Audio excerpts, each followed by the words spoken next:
insurance any longer. An agent offered us a 10-year, $500,000 policy for nearly $50 a month. Then we called SelectQuote. SelectQuote found us identical coverage for only $19 a month, a savings of $369 a year. Whether you need a $500,000 policy or a $5 million policy, SelectQuote could save you more than 50% on term life insurance. For your free quote, call SelectQuote at 1-800-452-5050. That's 1-800-452-5050. Or go to SelectQuote.com. 1-800-452-5050. That's 1-800-452-5050. SelectQuote. We shop. You save. Full details on example policies at selectquote.com/commercials. News Team 5's News on the Fives. This just in. KFC is introducing new Kentucky Fried Chicken Nuggets. For more, here's Kelly Nichols. Thanks, Gary. These KFC chicken nuggets are tender, juicy, and highly sauceable. As one team put it, no cap. These nuggies are straight fire. Gary? Thanks, Kelly. Sounds bussin'. That does it for news. Order KFC's new hand-breaded chicken nuggets on the KFC app. You've never had nuggets like these. That's finger-licking good. Price and participation may vary. When you run a business, you need to be in control. And while you can't control everything that happens in the world of business, you can definitely take control of your utility expenses with the help of Harmon Solar.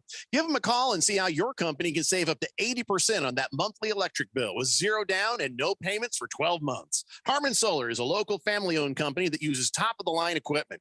Call Harmon Solar, 800-281-3189. That's 800-281-3189. Or go to harmonsolar.com. KQFN Tempe. Also transmitting on K25CD Phoenix at 99.3 FM. And K24EU Fountain Hills at 95.9 FM. All right, people, settle down. Because it's time. Time for what? Showtime. When does it start? Right now. 3, 2, 1. Let's get on with the show. Let's do it.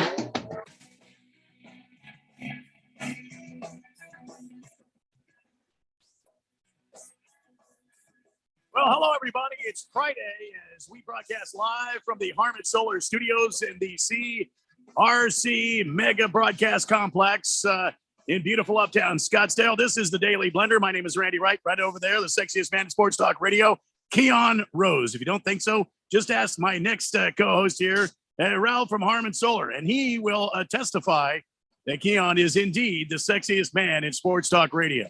He's very sexy. Good afternoon, gentlemen. Welcome to a thanks, Fire guys. Friday. These nuggies are fire, Jack.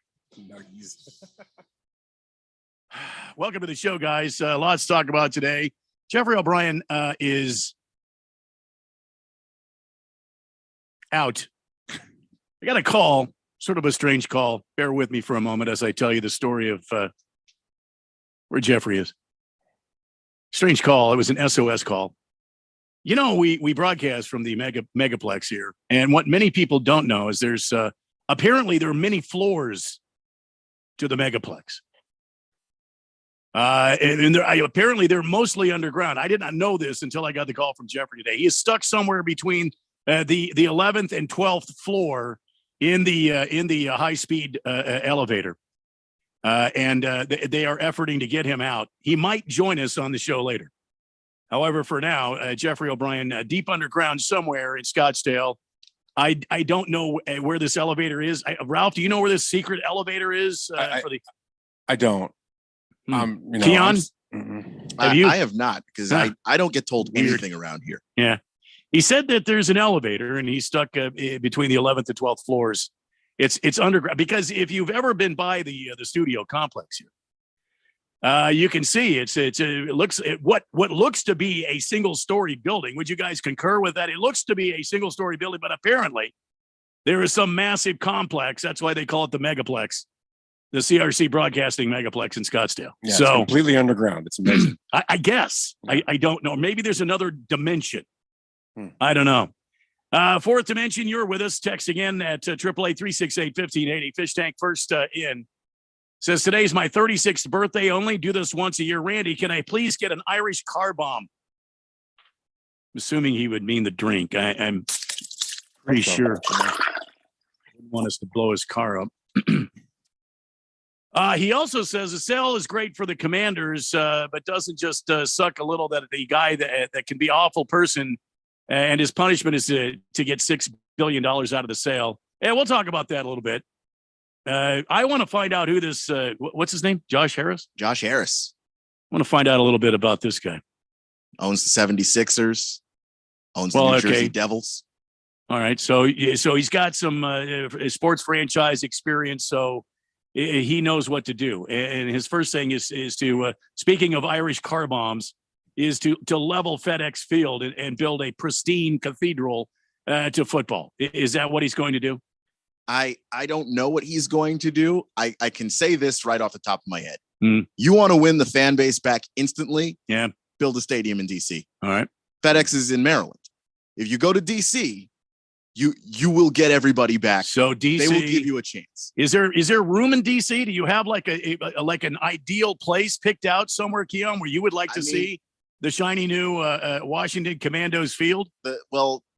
Dan wanted to go back to RFK. Who cares about Dan? But here's the thing: the city of DC wouldn't give him the money because everybody hates Dan, and obviously screw him. So I'm like, I understand that. Harsh word. But since Josh Harris is not Dan Snyder, he might have a better chance of convincing the city of DC to let them have the RFK site, and then they can either do a rebuild there or build on top of what's already there. The stadium already functions. It's used by the soccer team, the DC United. So you can already build a functioning thing there. If you go back to RFK with all the memories from RFK, with all of the winning that actually happened in that building. There's a lot of winning there. Yeah, you would get people back there. I mean, not that I was people would just around for that part.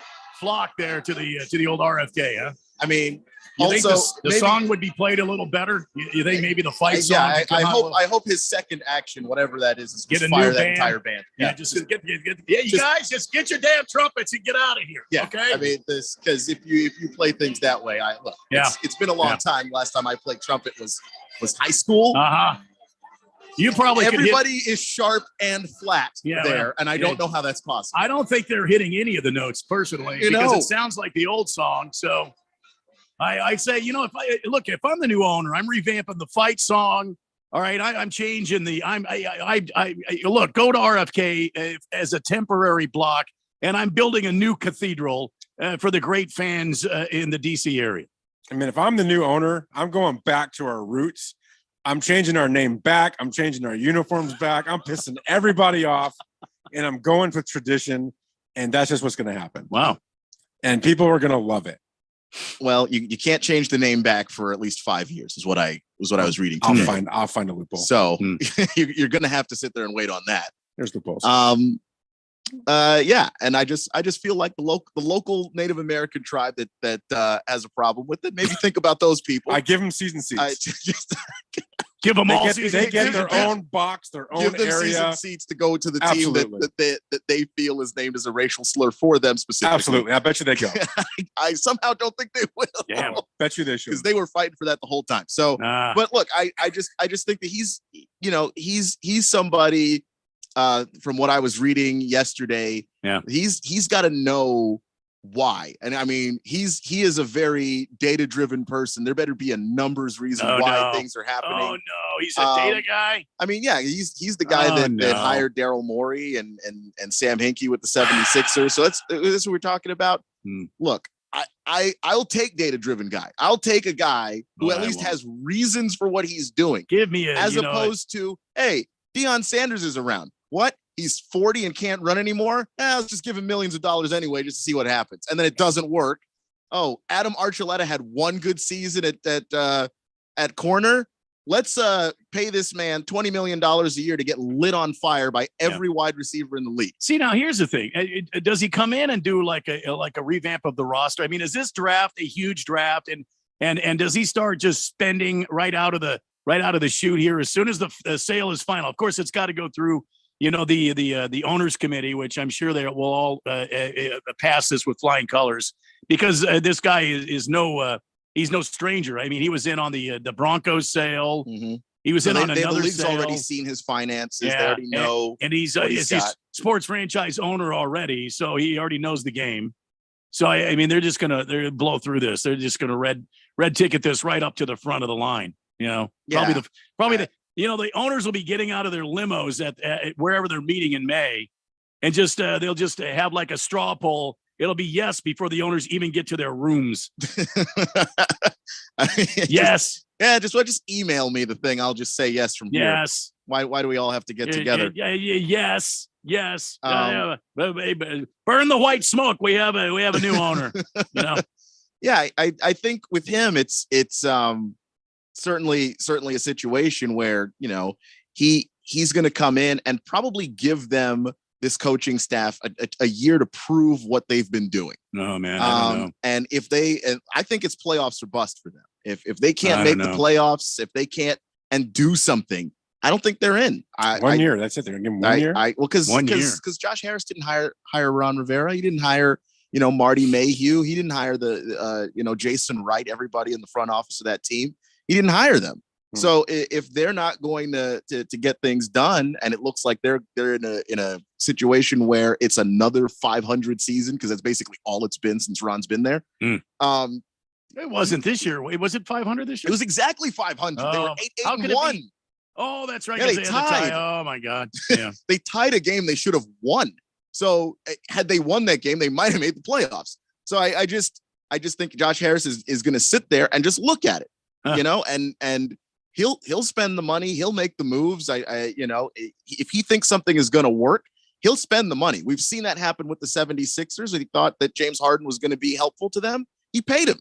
So he's not somebody that doesn't pay for players if he thinks that they're going to help, but he's going to have to start to see some results. If there's a team that should ever tank, it should be them. It really should be. Tank. I want Caleb Williams. Tank, easy, boys. Easy. I mean, it makes sense. I'm sitting there looking at Caleb Williams. If Washington could draft him, you'd have the best quarterback in the division right away. Change your whole franchise. Whoa. Now, wait a minute. Hang on here.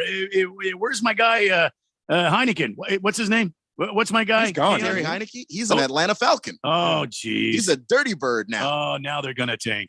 They're going to tank now. Who do they have? Who's their quarterback? Nobody. Sam Howell. So nobody. So, and I liked Sam Howell. I hope that Bieniemy can get something out of him, because he was somebody I was actually high on before last draft. And it wasn't just me. They invited him to the first round of the draft because nobody thought he was going to fall to the fifth. Yeah. And then there he was sitting around in the fifth. And after they had drafted all of the other team needs, they couldn't believe he was still sitting there. So they took him. And he showed a lot of promise throughout the year, and they cleaned up a lot of the footwork stuff. But we only have the Dallas game from last year, week 18, to go off of. So I don't know what that says. For your sake, I hope he sucks. Who? So, Sam I hope that there's no middle. Like, if he's great, he's great. Like, if he just surprises everybody, it's like, oh damn, this Sam Howell can ball. Absolutely. But if he's going to be Sam very Howell's a good kid out of North Carolina, right? It was with Mac Brown. Right? Mac Brown, yeah.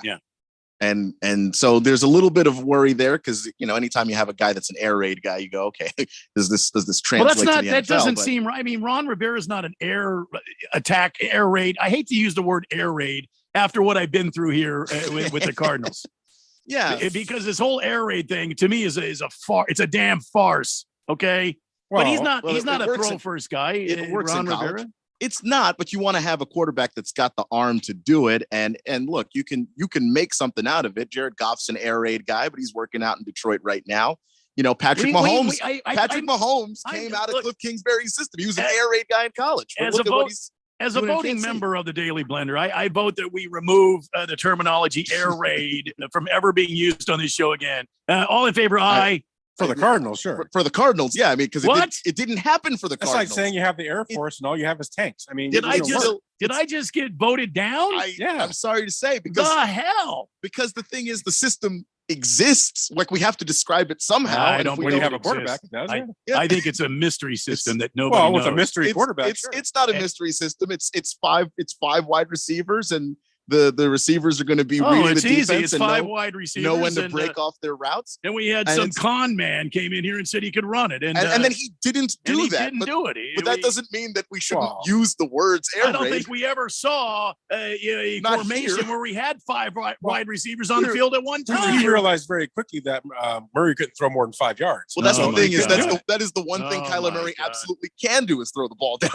Not accurate. Yeah, I mean, he's only one of the most accurate throwers in the league. That's okay, Ralph. That's all right. I understand. What Kyler Murray can't do is throw the ball to the middle of the field. What Kyler Murray can't do is play football. That's the It's bottom. just Wow. Wow. He needs to Wow. go play pool or This is tennis or weird. pickleball. 13 minutes in, and Ralph is already. Look, you want to tank because if you Wow. can tank next year, you can get Caleb Williams. Yeah, Look, they're and not you going can to trade that. Kyler Murray. Are you kidding? They're not going to do that. And Of course you would. They're locked in on Kyler Murray You until shoot for Caleb Williams. 3010. And if you don't get Caleb Williams, you fall and get Drake May. I mean, you're still in a pretty decent Yeah, we're spot. we're unloading the entire show here at the top. In we one got, shot. We got 2 hours and 46 minutes to go here. I'm done. Easy. Well, we've got more show. It's just Commanders talk. You think we have more show? More Commanders talk. 888-368 1580. We already heard from Fish Tank. By the way, happy birthday, Fish Tank. Oh, happy birthday, Fish Tank! I didn't realize that was today. Let's see. Lost Toby says, glad Ralph isn't an owner. I guess maybe that's based on your comment about change the name back. I mean, I could do a better job than most people. Oh, and to Ralph's point about tanking, by the way, Josh Harris allowed Sam Hinkie into talking him into tanking until they drafted Joel Embiid. So he's not opposed to it. Is all I'm saying. I'm telling you, tank. I got a story that may change everybody's mind. Mr. Pringle says, once again, Ralph nails it. Absolutely. Beat quarterback in the division. Wah ha ha ha ha ha. Ever heard of Jalen Hurts? If you haven't, he just played in the Super Bowl. Keon talking sports out his keister again. I said if they got Caleb Williams, they'd have the best quarterback in the division. If they had Caleb Williams, Caleb Williams has a higher ceiling than Jalen Hurts. And you are insane if you didn't think, or you just don't watch college football, which is fine. Against him as he played for SC. Rough Rob says. So are we bringing back Joe Gibbs too? You see my shirt? Are we bringing back Joe Gibbs? No, Yeah. no. Let that man retire. Joe Gibbs carried this franchise to 3 championships with 3 different quarterbacks who will not be in the Hall of Fame. I'm sure his back hurts from all the work that he did. Yeah. Let that man run his NASCAR team and enjoy his life. Historian, airstrike instead of air raid. I like it. I like it, historian. By the way, historically speaking, President Lincoln was assassinated by John Wilkes Booth at the Ford Theater on this day in 1865.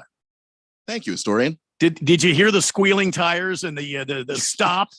Just the loud stop and let's complete go stop from of the this show. happy moment of, oh man, one of the worst owners in sports is about to not be an owner in sports to presidential assassination. Damn. No, Lincoln lost his head. What can I say? Oh, 888-368-1580. Oh boy.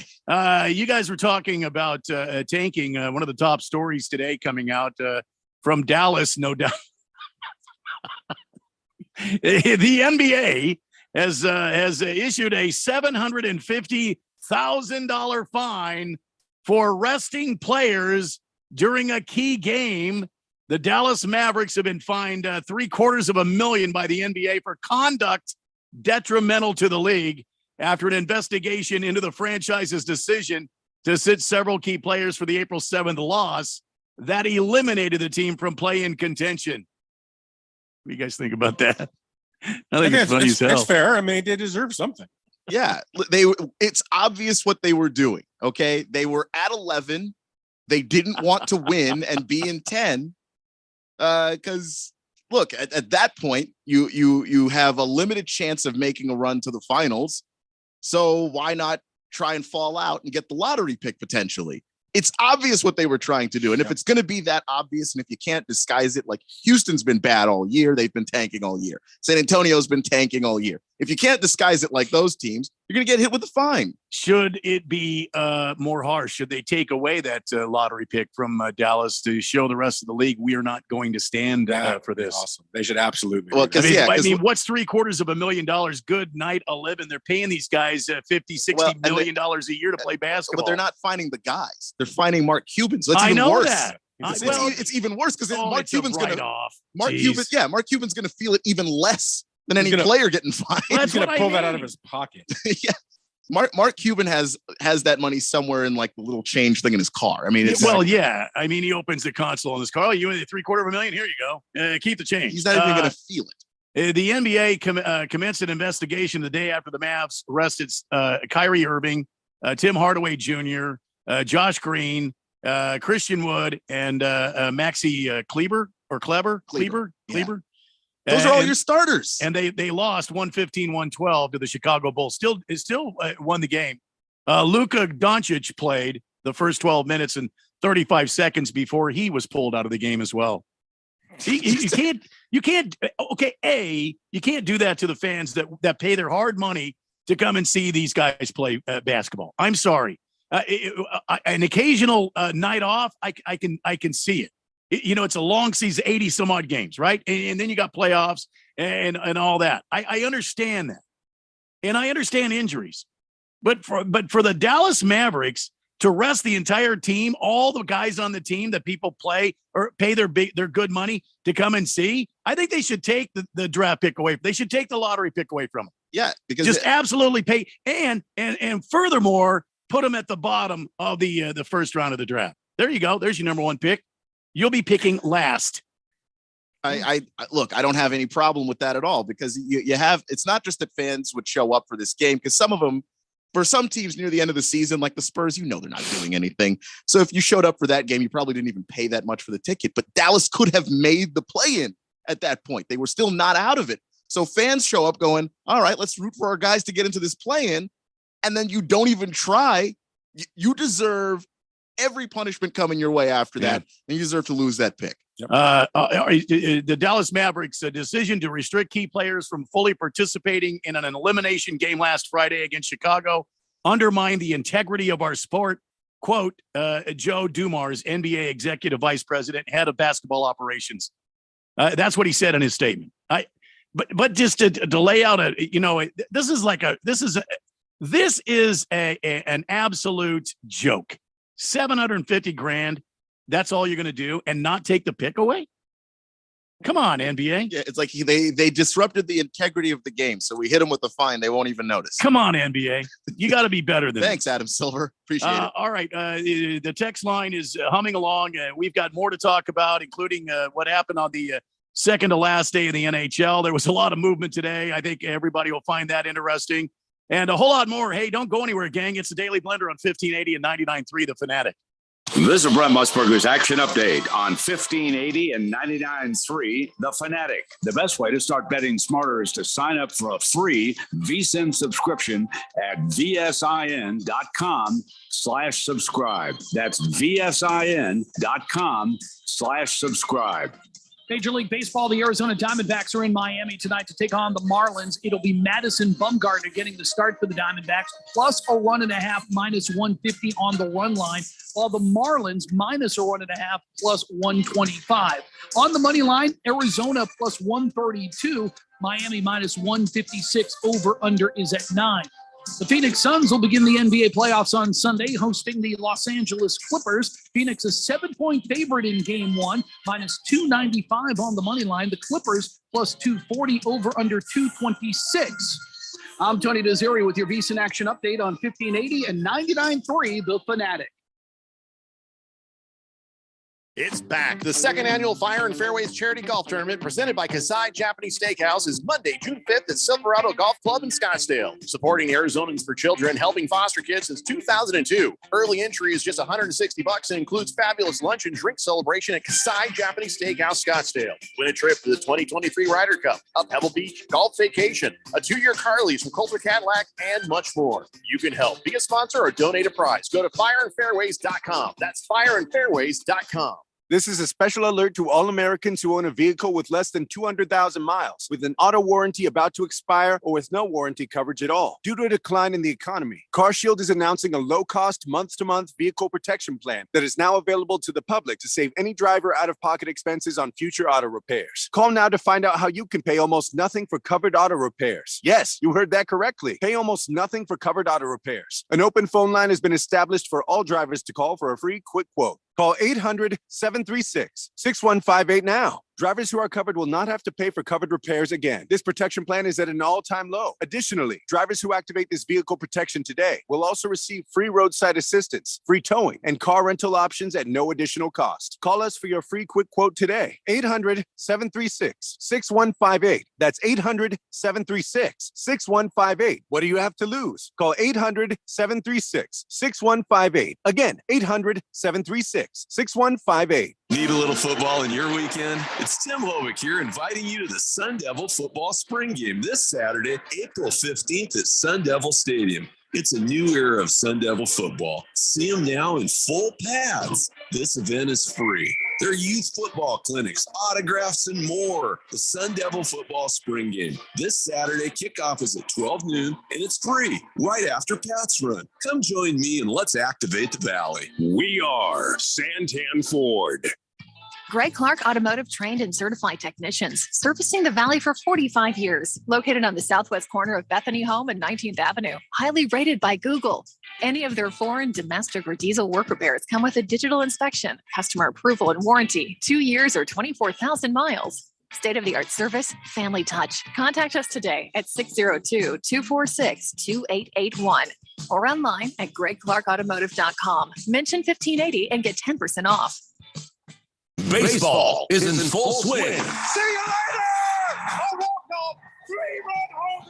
And we've got the grand old game covered like an infield tarp. How about that? Who's hot? Who's not? We've got the latest news, score, highlights, and info from around the league all season long. It's a camper and it'll go all the way to the wall. We are your MLB hookup. Looking up and it's gone, a home run. Get all the games you can handle on 1580 and 99.3. The Fanatic.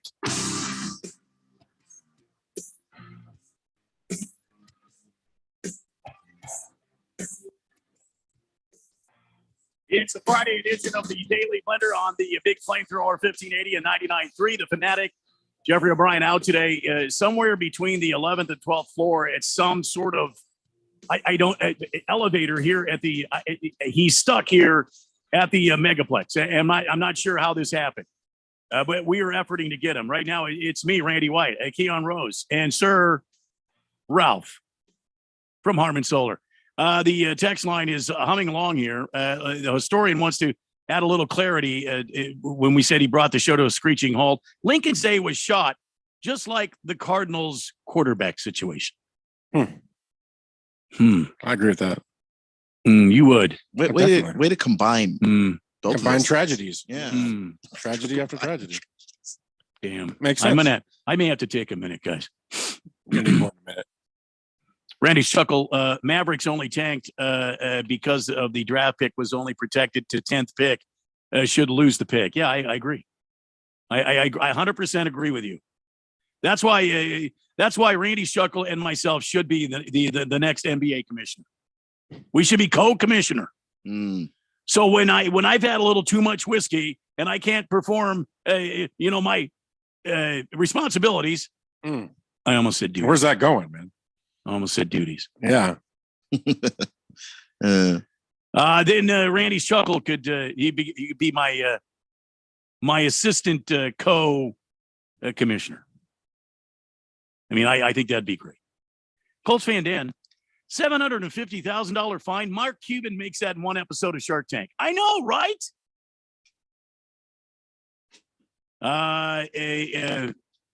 Let's see here. The historian, you don't have to text that in. Oh, maybe you didn't. My bad. This text line is goofy. Sorry, team. Lost Toby said they should make them refund all the tickets too. I agree. They should return the money to the people that paid to get in there to see that thing. Yep. They should issue an apology as well. I mean, it's just miserable. And I don't care who it is. If the Cardinals did it, if the Suns did it, if the Diamondbacks did, I would say the same thing. And it's not just about tickets, too. It's about kids that go out to see. They want to see their heroes. And what are they going to? They're just sitting there. Maybe this is the only time a kid could go see the game all year, and that was the night he could go. I think it's terrible. Kyle G says the thing about the Mavs is that they lost in order to get a draft pick. They essentially stole a draft pick from the Knicks And that's why I would take it away from them as commissioner. Okay, let me hold you right there, Kyle G. We're not actually doing open auditions for commissioner. I may have led you down the wrong road here, but thank you for sharing that text. Absolutely the right thing to do. Baker's Cocky Hens completely tuned into the show. I'm on the over 5.5 runs in the first 5 innings of Diamondbacks game. Also took Mad Bum not to last 6 innings.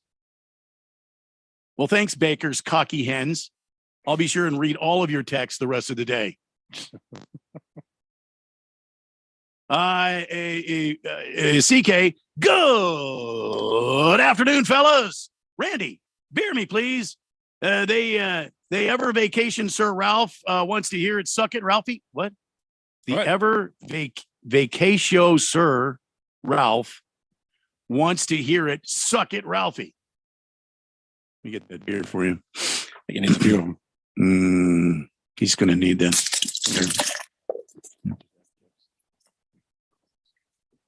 Is for some reason Fish Tank's birthday text is coming through again. Happy birthday, Fish Tank. I'm not going to read it, and I'm not going to give you another car bomb.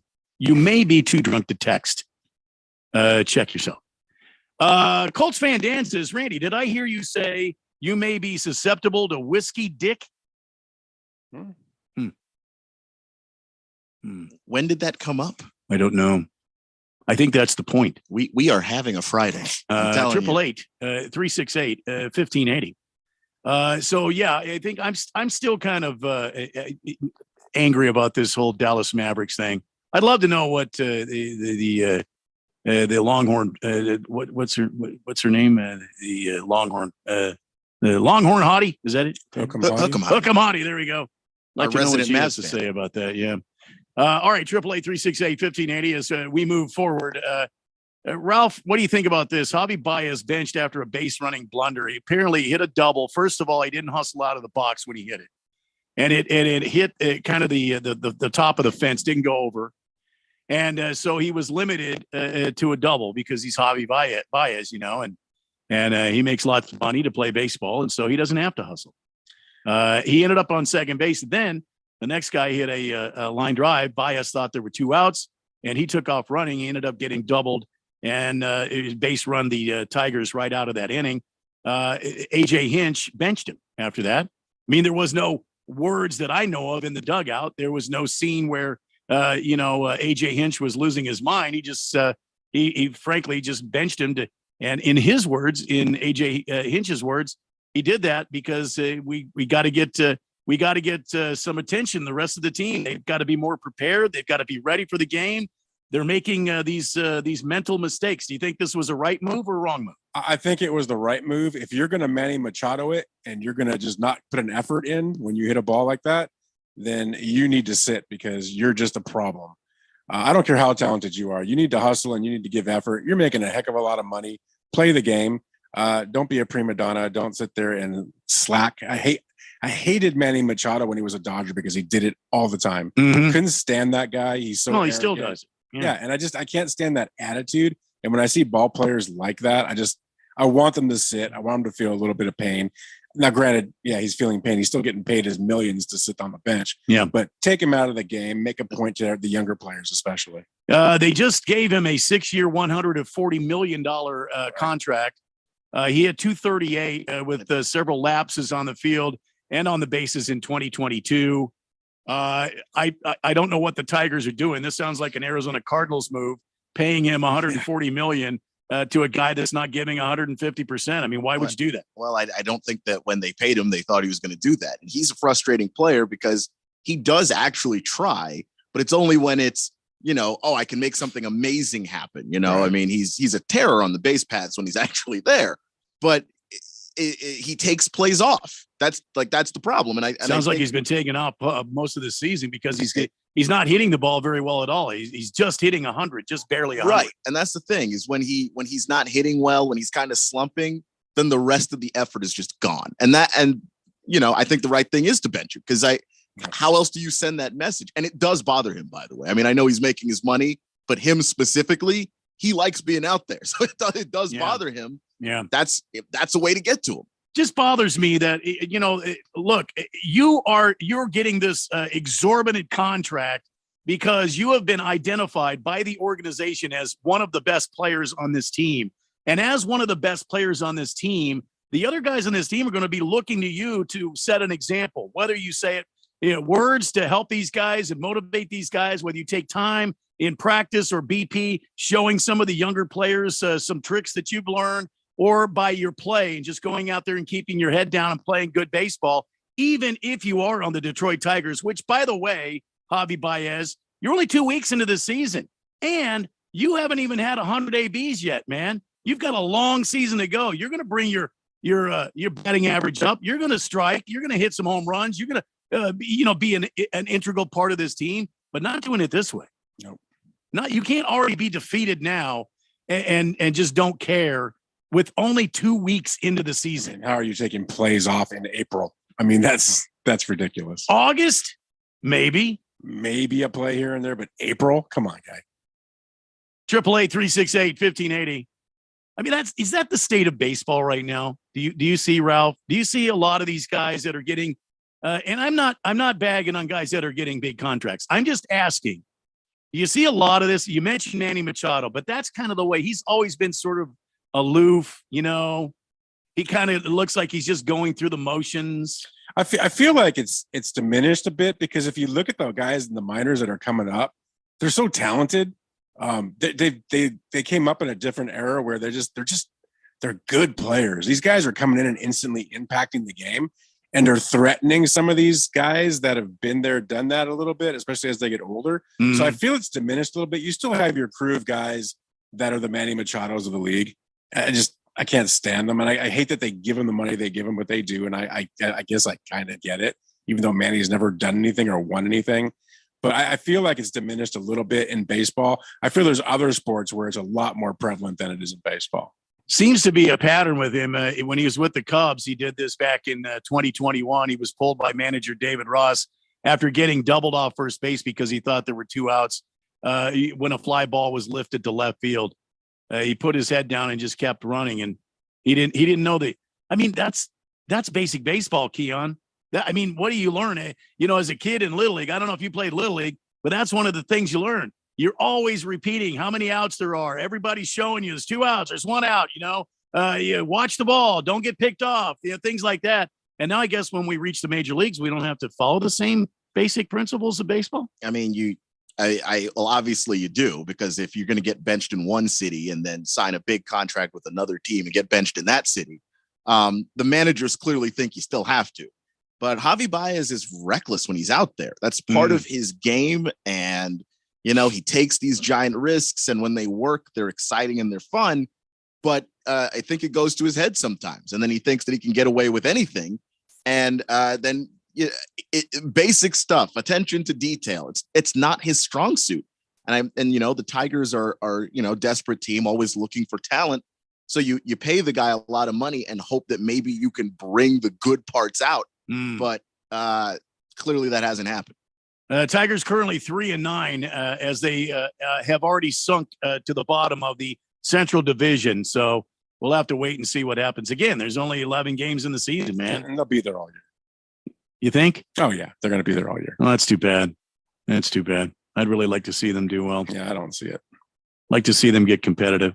See, I think that's part of the problem with some of these extended long contracts, in my opinion. I hate them. The guy only hit 238. Okay. And they signed him to a 6-year 140. Yeah, it's insane. Who does that? How do you give a guy that kind of money for that performance? That's an Arizona Cardinals contract. It is. First of all, why are you giving anybody a 10-year contract? And he's 30. Yeah, Javi Baez is 30. So did you expect anything out of him when he was 35? Because guys start breaking down like 30, 34, 35 years old. Yeah, and you still have that contract for 5 more years. What do you plan on doing with that?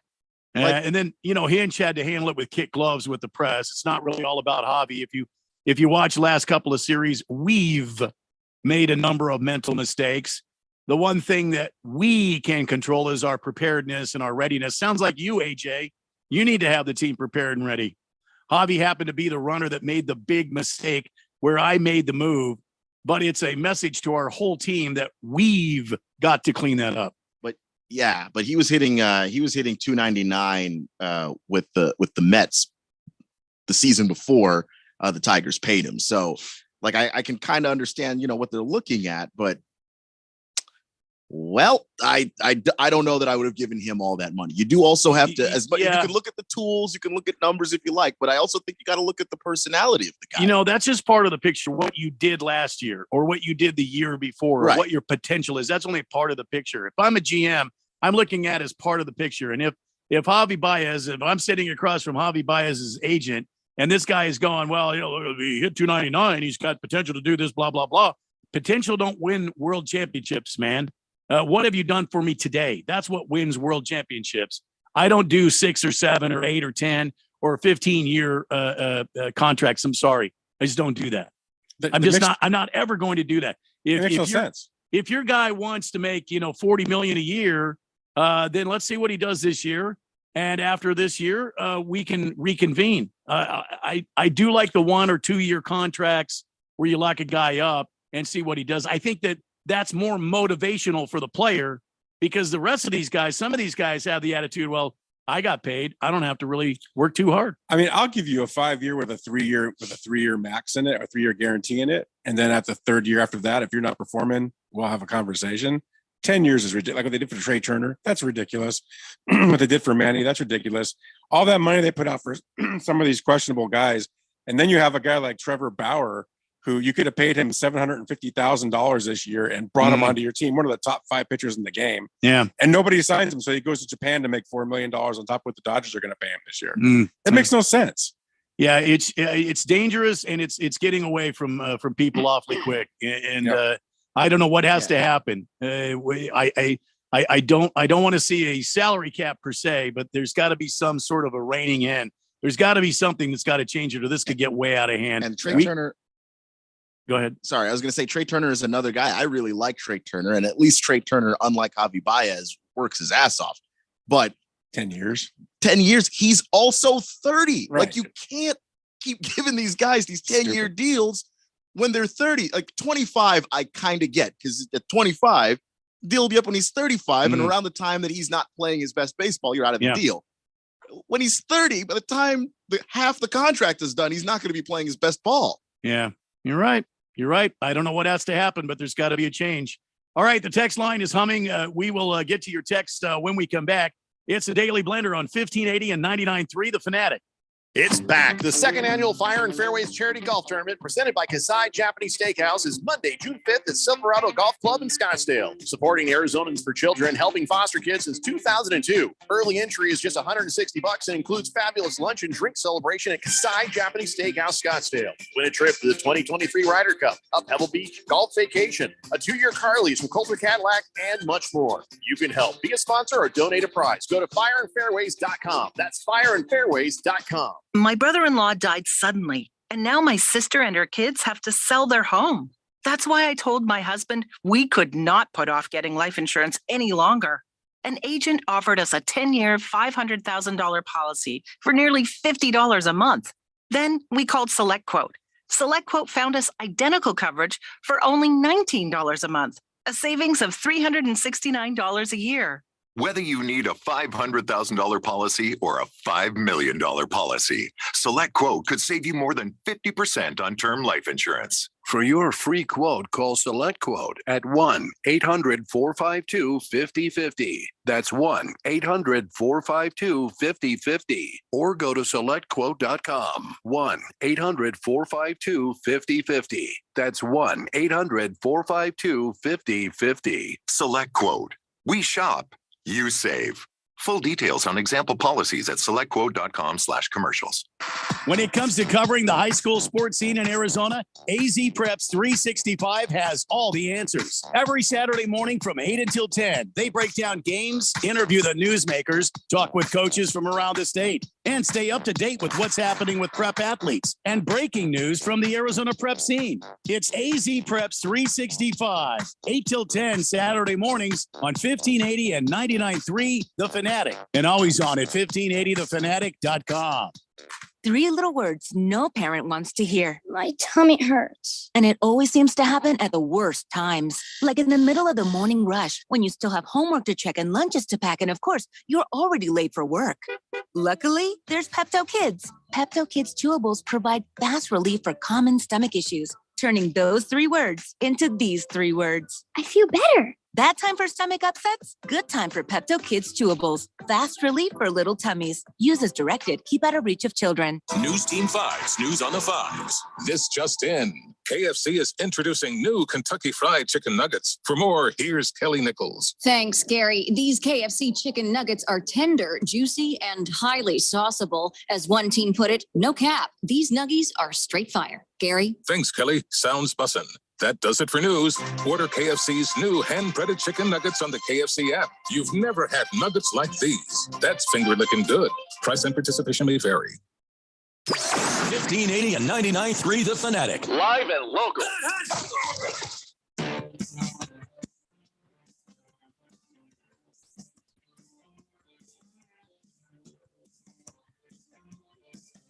It's Friday edition of the Daily Blender on 1580 and 99.3 The Fanatic, as we are efforting our way till 6 o'clock tonight and the official beginning of the weekend. 888-368-1580. Let's check in with the fourth dimension. Donnie says, Randy, pour me a double bourbon neat. I'm nervous about tonight's playing game, winner take all. You got it, Donnie. There we go. Well, they're not playing the Lakers. What are you jumping in there, sir? They're playing OKC. You're going to have to stand back, sir, while we get this done for Donnie. I like OKC. Why are you calling me sir? Sir. Fish tank. Dear God, I was watching the feed on YouTube and I swear it's 4:14. I thought my cell phone was broke. I swear I'm on my first beer or second. What did you see in the feed? I swear it says 4:14. That's because it is 4:14. That's the date. It is April 14th. Is Tanky okay? Are you sure that was the first or second beer? Fish tank, blink twice if you're okay. Baker's Cocky Hen says, Baez is a competitor playing on a team with no chance. Should have weighed his options on money versus winning. Well, either way, try. Like you you take the money. If you take Detroit's money, then you have to try when you're there, even if the team has no chance. Don't you have an obligation to play your best ball? Absolutely. They didn't con you. You knew you were signing with the Tigers. I mean, you have an opportunity here to make a mark in baseball, if nothing else, to have a good season yourself, which could increase your value. Don't you have an obligation, since you signed on the dotted line, to take $140 million of Detroit's money to play good baseball? Try your best. You do. I mean, I wouldn't sign there, but Mr. Pringle says, Hobby Baez, you can take the player out of Chicago, but you can't take the Chicago Cubs out of the player. You mean because he's aloof? Because he doesn't pay attention to 9 scoreboards that are around? 9. Just pick one. Because he doesn't hear his third base coach telling it 2 outs or 1 out. Make sure it gets through. Make sure it's down. 1 out. You mean because of that? Last Optimist says, another example of why guaranteed contracts are for the fans, are bad for the fans and bad for the sport. I agree. And I think Ralph agrees. Well, I think, I'm extreme. I think contracts should be year to year based on performance, just like scholarships in college are year to year based on performance. Well, I agree 100% with you, Ralph. You can get a scholarship as a freshman. You don't perform as a sophomore. Your scholarship goes down. You do perform. You could ask for more money. Kind of scares me to death that I'm agreeing so much with Ralph. Well, I don't blame you. My only thing is, you're partially getting paid for, what they think that you can do.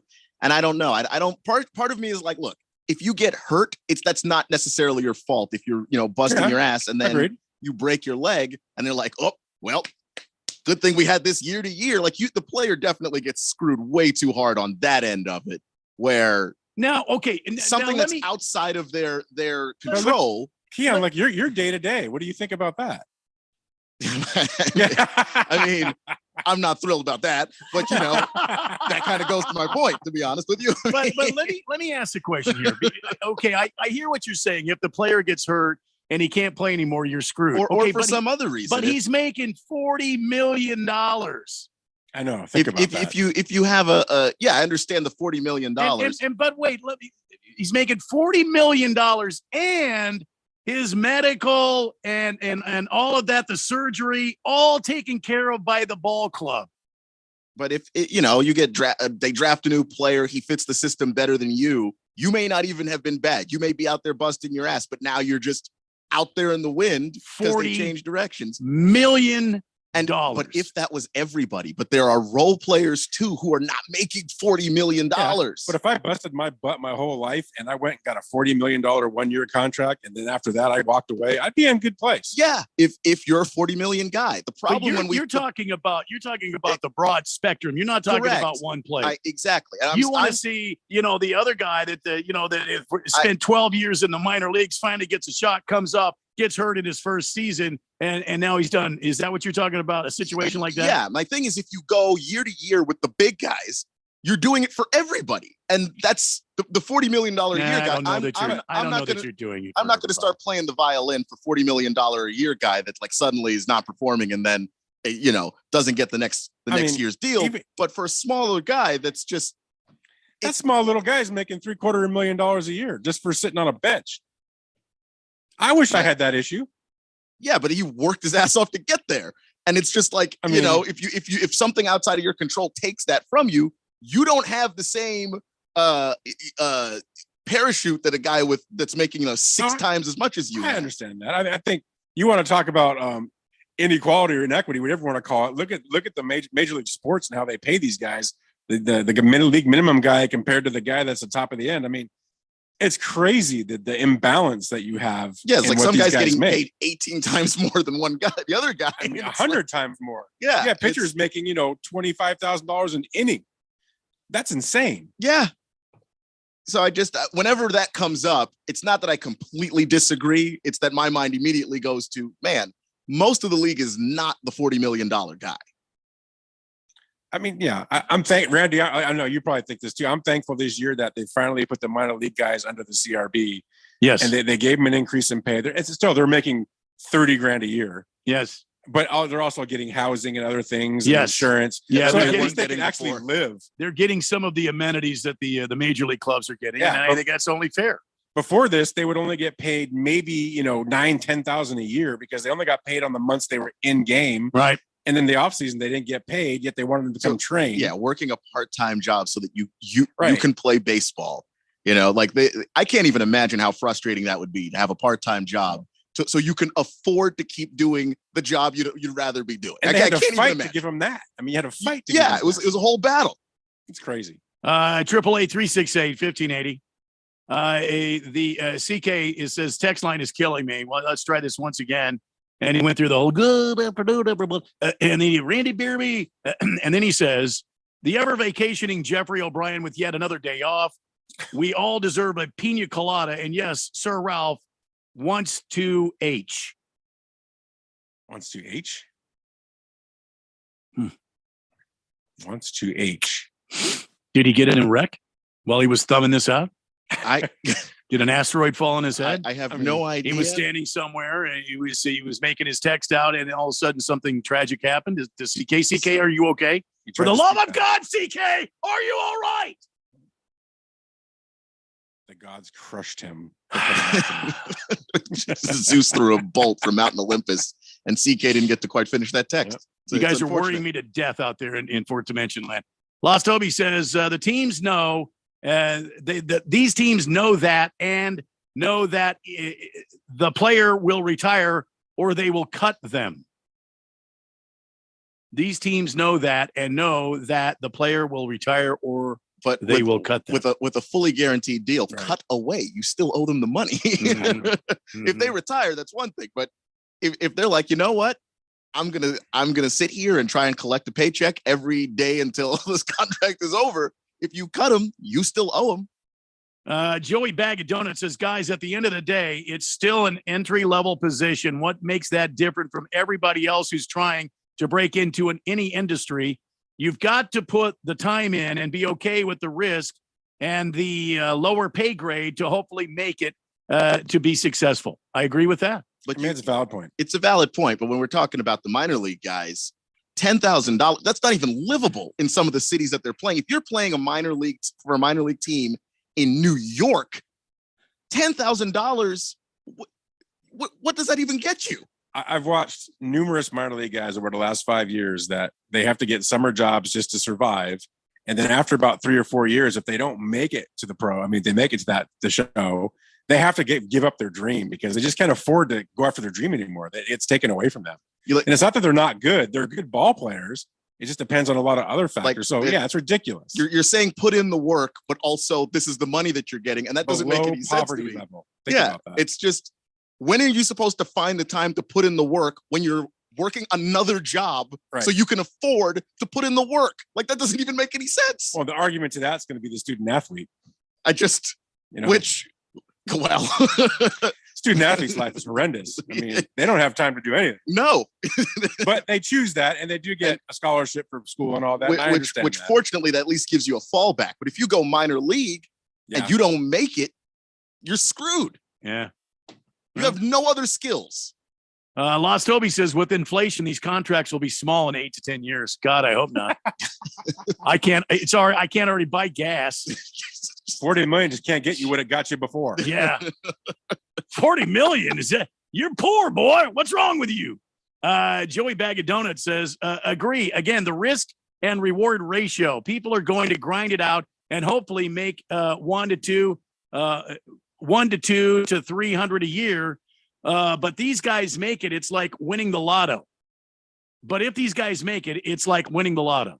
Yeah, I'm just saying, for me, because I'm a fan of baseball and I would love to see the best possible players make it, I don't want to see the best possible players have to scratch a lottery ticket to make it. I want to see them play. And you should at least get them to the point where they can survive. Okay, it's like this. This is the way I feel about it. You're sitting here, Keon. I'm going to use you as an example. You're sitting here, Keon, in Phoenix, Arizona at 3:54 in the afternoon, doing afternoon drive on a sports talk station, one of the smaller stations in the market. But hey, we're having fun. You're making what you're making, right? Meanwhile, Stephen A. Smith works a couple hours a day. He makes $13 million a year. Mm-hmm. Not right. Keon should make at least half that. Now, minor league baseball player grinds it out, working. He's doing what he can, eating top ramen, staying in flea-bitten hotels, riding the bus, going out there, grinding it out during a season, and then he delivers for Domino's Pizza in the offseason or whatever, works at Home Depot, whatever he does. But it's all because he's got a dream of making it to the big show. And once he makes it to the big show, guess what? Now he's got a real shot to make some serious cash. And I can appreciate that. But since I'm an example here, I'll tell you, I worked at a radio station that I was doing commission from sales. That's how I was getting paid. So my show was essentially free because I was a terrible salesperson. Well, there you go. I was working 2 other jobs. Okay, I was working at Amazon and I was working at Office you made Depot. The big game. Look at that. You made the big time. And I mean, minimum wage, baby. And I'm just saying, man, nobody should have to live like that. Like, where you're just like, I might have to give this up because I can't afford to keep going. Yeah. And I had to almost quit a few times. And there are people who are better than me that just couldn't make it. They just couldn't. And that sucks, man. That happens. That sucks so much. That happens. And the world keeps on spinning, man. I mean, look at Ralph. He's made it. He's comfortable. I have made it. I freaking made it. Don't know how. Hour 1 in the books here. When we come back, we got more to talk about. I got some NHL news real quick. We'll cover that and a whole lot more. Stay tuned, kids. It's the Daily Blender on 1580 and 99.3 The Fanatic. This is a special alert to all Americans who own a vehicle with less than 200,000 miles, with an auto warranty about to expire, or with no warranty coverage at all. Due to a decline in the economy, CarShield is announcing a low-cost, month-to-month vehicle protection plan that is now available to the public to save any driver out-of-pocket expenses on future auto repairs. Call now to find out how you can pay almost nothing for covered auto repairs. Yes, you heard that correctly. Pay almost nothing for covered auto repairs. An open phone line has been established for all drivers to call for a free quick quote. Call 800-736-6158 now. Drivers who are covered will not have to pay for covered repairs again. This protection plan is at an all-time low. Additionally, drivers who activate this vehicle protection today will also receive free roadside assistance, free towing, and car rental options at no additional cost. Call us for your free quick quote today. 800-736-6158. That's 800-736-6158. What do you have to lose? Call 800-736-6158. Again, 800-736-6158. What if I told you there's a firm that will create a customized portfolio and financial plan for you and offer a 100% satisfaction guarantee? Think it doesn't exist? Think again. Hi, I'm Mo Ansari, president of Compact Asset Management. When you start a new relationship with Compact, we'll create your customized investment portfolio and financial plan dedicated to help you reach your goals. Try us out for a year. If you're not happy for any reason, you'll get all of the management and maintenance fee that you paid refunded. This is our 100% satisfaction guarantee. Call Compact Asset Management at 800-388-9700 to find out more. That's 800-388-9700. Satisfaction guarantee doesn't apply to fees and commissions charged by third parties for such things as insurance products or mutual fund redemptions. It also doesn't apply to any market losses which might occur in an account. For additional information regarding this guarantee, please see the disclosure brochure available at the time you enroll or upon request. Compact Asset Management is a registered investment advisor. Funds custodian Fidelity Institutional Wealth Services, member FINRA SIPC. When it comes to covering the high school sports scene in Arizona, AZ Preps 365 has all the answers. Every Saturday morning from 8 until 10, they break down games, interview the newsmakers, talk with coaches from around the state, and stay up to date with what's happening with prep athletes and breaking news from the Arizona prep scene. It's AZ Preps 365, 8 till 10 Saturday mornings on 1580 and 99.3 The Fanatic, and always on at 1580thefanatic.com. Seems like everything is going electric these days. Electric cars, electric trucks. But what you save on gas, you pay for with that electric bill. With all these things being plugged into your house, wouldn't it be nice to save up to 85% on your monthly electric bill? Well, you can do that with zero down and no payments for 12 months. Call Harmon Solar. Harmon Solar is a family-owned, woman-owned local company that uses top-of-the-line equipment. Call Harmon Solar, 800-281-3189. That's 800-281-3189. Or go to harmonsolar.com. Live from the Harmon Solar Studios in Scottsdale. This is KQFN Tempe. Also transmitting on K25CD Phoenix at 99.3 FM. And K240U Fountain Hills at 95.9 FM. All right, people, settle down. Because it's time. Time for what? Showtime. When does it start? Right now. 3, 2, 1. Let's get on with the show. Let's do it.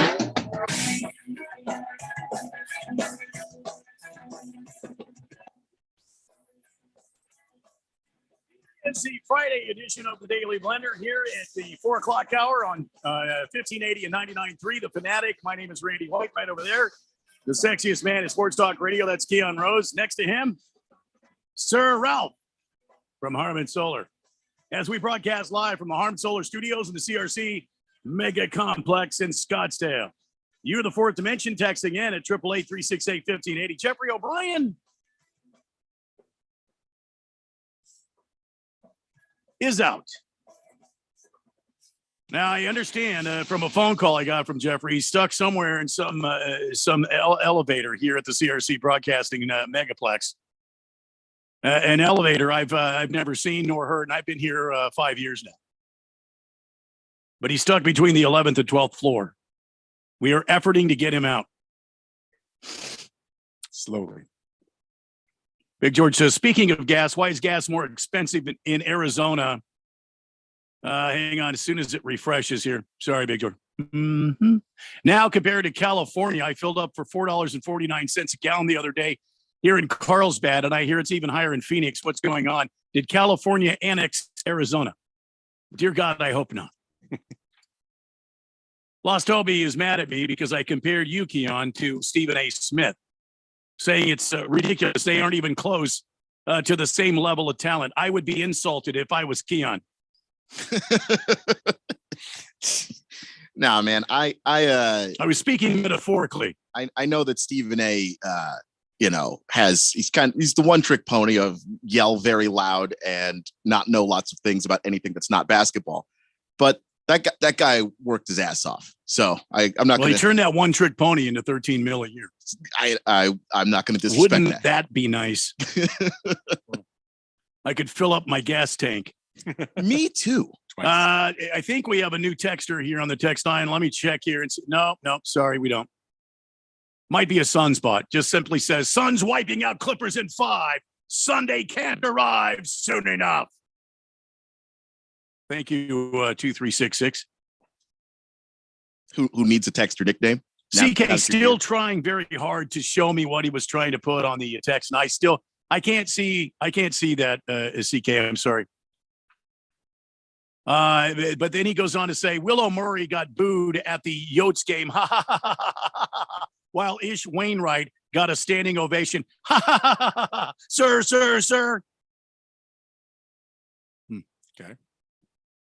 Well, alrighty then. It's a Friday edition of the Daily Blender here. This might be the most Friday edition of the Friday edition of the Daily Blender. So, Ralph, you're a hockey fan. You watch much of the NHL? I watch a lot of NHL. Yeah. All right, and hockey guy. so you know that tonight is the actual end of the regular season for the NHL. I think there's 2 games. Yeah, there's 2 games. But for some teams, it's already ended, and the black cloud of death and doom has fallen upon some of the organizations. The Ducks have cut their head coach loose after a miserable season. I can tell you why the Anaheim Ducks were so bad. Okay. Their head coach is named Dallas. Okay. It's Dallas Eakins, but his head coach is named Dallas. Spent 4 years in Anaheim and led the Ducks to the worst record in franchise history this past season. And they were nice about it. They said they have announced they will not renew head coach Dallas Eakins' contract. It's a nice way of saying he got fired. Mm-hmm. Yeah, I wish they would renew it because I hate the Ducks, being an LA guy. Oh, yeah, you're a Kings fan. Yeah, so, I mean, they deserve what they get. Pat Verbeek said, who's the GM for the Ducks, by the way, said this was a very difficult decision, one that comes after careful and considerable deliberation. Oh, please. The ice hadn't even melted at the pond there, and you guys had him already out the door. You probably had his office already packed up. They probably had a guy ready to drive him to the airport as soon as he stepped out of the building. So Dallas Eakins out for the Anaheim Mighty Ducks. The Penguins, and now this is a championship organization.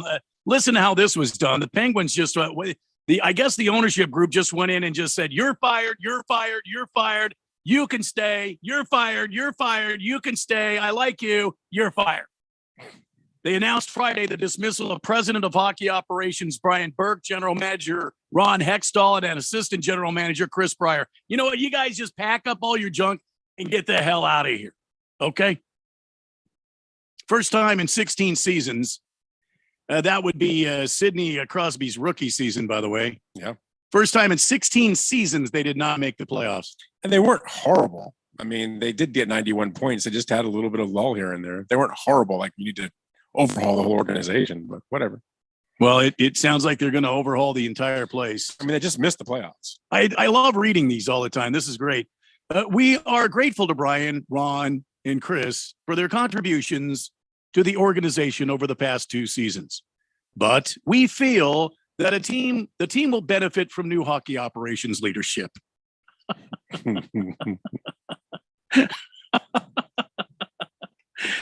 I guess you have to be nice, right? I mean, anyway, that's what's going on for you Pittsburgh Penguin fans. And then I know we have a lot of Chicago fans here in the audience. And this was kind of stirring and maybe a bit weird. But the Blackhawks have decided not to re-up Jonathan Toews' contract. He's been with the team, I think, 16 seasons. He's won 3 cups. And they decided last night that this was going to be his final game. They even prepared a stirring video montage of his time with the Chicago Blackhawks. He was given the mic at the end of the game, was able to address the crowd. The Blackhawks still lost, but he scored a goal and he went out on top. You know, class act. Jonathan Toews has always been a class act in my book. The guy plays the game right. You know, he doesn't complain. He goes about it well. But apparently yesterday morning, this emerged from the general manager of the team, who said, "I've had a number of conversations with Jonathan throughout the season about his future with the Blackhawks. And recently we had the difficult conversation that we won't be re-signing him this offseason. Tonight will be his final game as a Chicago Blackhawk." Who's having the conversation with the GM about it being his final game? They were pretty bad this year. They were like 1 point from being the worst team in the league. One of the greatest players in franchise history, 3 Stanley Cup champion, 2010, 2013, 2015, Conn Smythe Trophy winner in 2010. Conn Smythe is the MVP trophy. Second player in the league history to do so behind Patrick Waugh. Waugh. He won the Selke Trophy in 2013 to go along with 6 All-Star selections. He also won 2 Olympic gold medals for Team Canada and is a member of the Triple Gold Club, having won gold at the World Juniors and World Championships and the Olympics. Yeah, let's cut him loose. That's a good start to making the team better. Let's go ahead and, you know what? Get Taze the hell out of here. What's he done lately? Let's get him out of here. So there you go. The dark days of the end of a regular season for major sports is taking place right under our noses here. 888-368-1580. It's the morning after in the NHL. I don't know if you guys saw this, but Kansas City is still, basking in the glow of their Super Bowl championship, the Chiefs, and the city is following suit. Apparently, there's a milk company in Kansas City that decided to release a limited edition. The Chateau Milk Company, Chateau. They are releasing a limited edition milk called Eagle's Tears. Wow. Eagles would buy Tears. I mean, don't get me wrong. I absolutely would buy that. Yeah, absolutely. I'm amazed that this is just now coming up though. Like someone should have thought of this long before this. It's one of 2 limited edition flavored milks that has been produced by the dairy. They're releasing Eagle's Tears alongside Golden Age and apple pie flavored milk, celebrating the Chiefs' 2nd Super Bowl win in the past 4 seasons. Oh. So a Golden Age and Eagle's Tears at a dairy near you, at a freezer near you, at your local market, at least in Missouri. Can you believe that? Do you know what's going to happen to the Chiefs if they go to Philadelphia? Yeah, it's ugly. I mean, batteries will be seen. They won't throw batteries. They'll be throwing car parts. They're going to throw bottles of milk at them. Oh, yeah. It's going to look like rain. It's not going to be pretty. It's not going to be pretty in Philadelphia. Eagles Tears. It's releasing tomorrow, apparently. Have you ever tasted Eagle Tears before? Neither had we. But we have to say, we weren't expecting their flavor profile to so closely resemble cheesecake. Oh my God. Wow. Damn. Cheesesteak maybe, but not cheesecake. Beating them in the Super Bowl wasn't enough? I mean, I don't mind. I'm just asking. I mean, that's a commercial written right there. Make no mistake, Kansas City. The contents of this bottle are very precious cargo. Savor it. Is it a kind of milk? Did they say? Like it is milk? I'm looking at. I have the is picture. It buttermilk? Right Is it no? milk? It's milk, and it has it tastes like cheesecake. Cheesecake. Yeah, it's milk. It tastes like cheesecake. I would venture to say it's probably no different than chocolate milk or strawberry or whatever. I don't know that I want to taste cheesecake with my milk. I don't know. Cheesecake. Eagle's Tears. Limited edition. from the Shadow Milk Company. Kansas City, Missouri. 888-368-1580. Lamar Jackson needs to hire Jeffrey's agent, says Colts fan Dan. Jeffrey's always getting the time off that he wants and a guaranteed contract. So, yeah, I mean, that's good. Good point. But I think Colts fan Dan, I think Jeffrey represents himself. Boomer Sooner says, Randy, I just got a text from Jeffrey. He said, all is good in Mexico. Pour me a Corona. Pour Jeffrey a Corona? I don't understand, Boomer Sooner. I don't understand. You're going to have to give me a lost Toby. Taze should sign with Detroit. Yeah, now that would be a kick in the teeth, wouldn't it? Oh, boy. Wow. Hefty Lefty.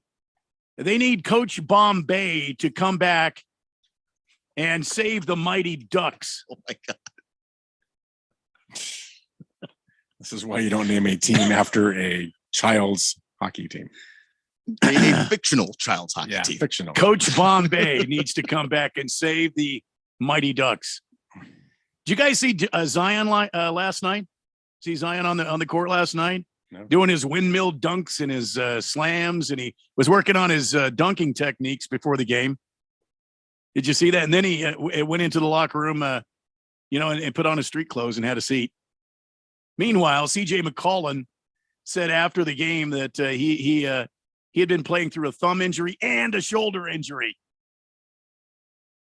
Said he didn't want to miss games and let his teammates down, so he was on the court for the biggest game of the season, giving it his all. Meanwhile, Zion was in street clothes after doing a dunk exhibition before the game. So I was reading about it. Yeah, the conditioning for Zion not there.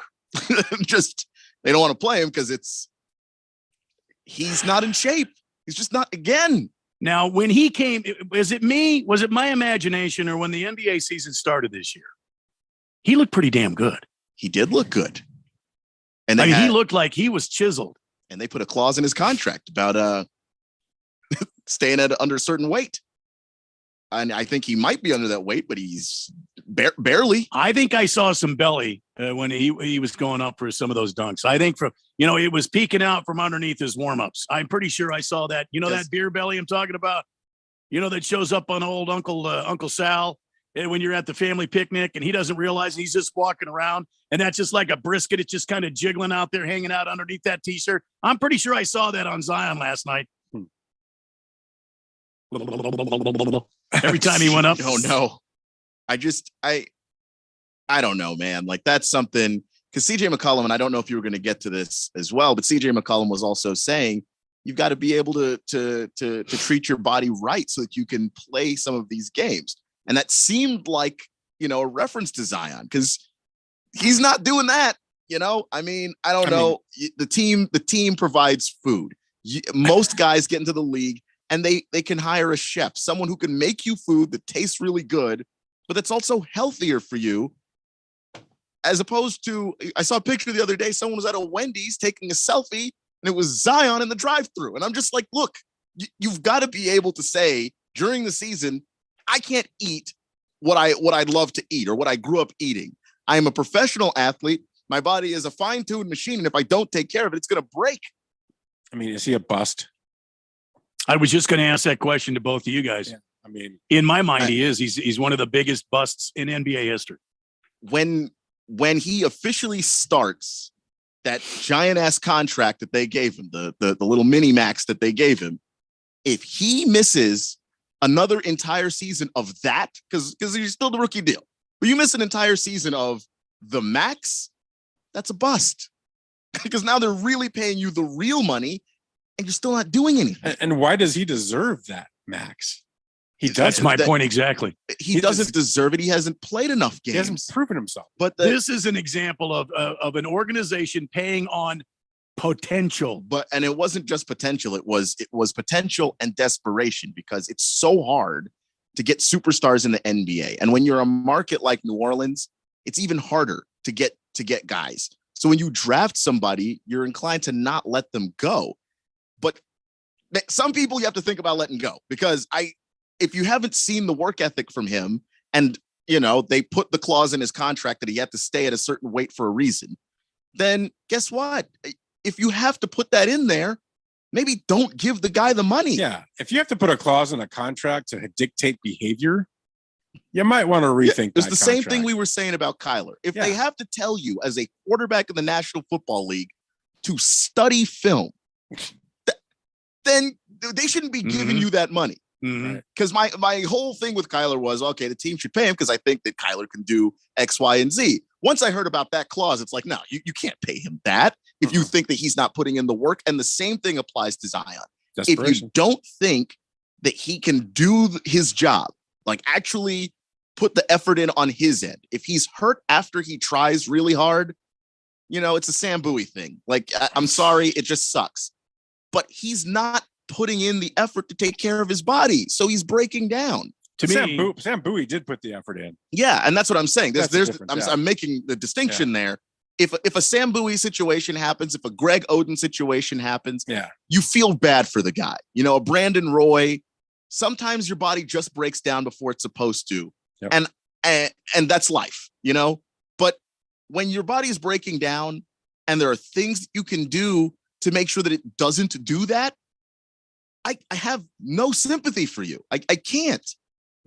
To me, that was the worst thing Zion and the Pelicans could do, was to let him be out there throwing down dunks. Yep. That was a bad optic. Somebody had to make a phone call and go, what the hell is he doing? That was so bad. If I'm the GM of the Pelicans, I am livid today. And I'm chewing ass all over that building because that was bad. That makes your team look like a complete cluster. Yep, absolutely. And then for him to go sit on the bench and stay in the locker room or go home. If you're not going to play, see you later. If they lose tonight, someone's getting fired. Well, I got to tell you, if I'm the GM, I am still sweaty. That's how mad I am. All right, when we come back, we got so much more talking about the 8th spot that's up for grabs tonight in the NBA. We'll break it down for you. And also the Giants. We were talking about contracts a lot today. I don't know why. The Giants are in $90 million over their head. We'll talk about that too. It's a Daily Blender on the Fanatic. Prescription products require an online consultation with a healthcare provider who will determine if a prescription is appropriate. Restrictions apply. See website for full details and important safety information. Subscription required.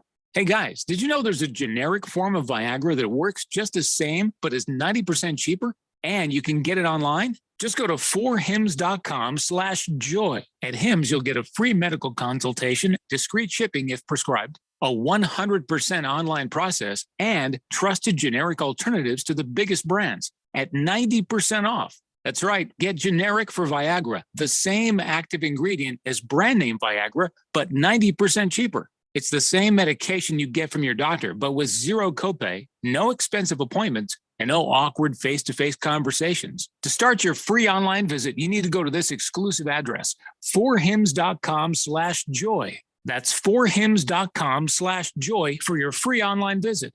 FORHIMS.com/JOY.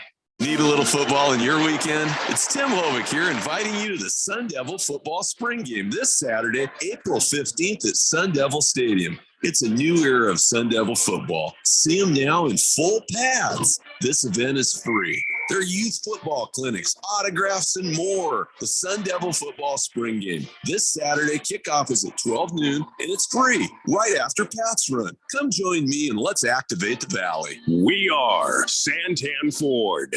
Hi, this is Jason Hansen. I'm a former CIA officer and best-selling author on safety and preparedness. The fact is, things are getting downright scary for everyone who's storing their wealth in the banks. We just saw the collapse of 3 major banks, and I would urge you to consider protecting your wealth ASAP. If even a tiny percentage of Americans attempt to withdraw their savings, we would see a collapse of the entire banking system, sending us into a modern-day Great Depression. Fortunately, there is a way for you to avoid this. It starts with contacting Advantage Gold. If you have an IRA or 401k, Advantage Gold can help convert those paper assets into physical gold and silver. This is the process that I recommend everybody use as a hedge against rapid inflation and to protect your retirement wealth from the banks. Take control of your financial safety today. Call 800-900-8000 to get your free gold investment kit from Advantage Gold. Call 800-900-8000. That's 800-900-8000. Advantage Gold is not an investment advisor or a tax advisor. Consult with your financial advisor before investing. Call 800-900-8000. If you're not spending every waking moment checking us out online, You better have a good excuse. yeah, we've loaded up our website with the stories, pics, video, podcast commentary, and more. The kind of stuff you love. Hey, it takes a lot of time to post all this junk. And you'll love every bit of it. Very well. Or at least most of it. It appears that the website has become alive. Hit it now. It's on the internet. 1580thefanatic.com.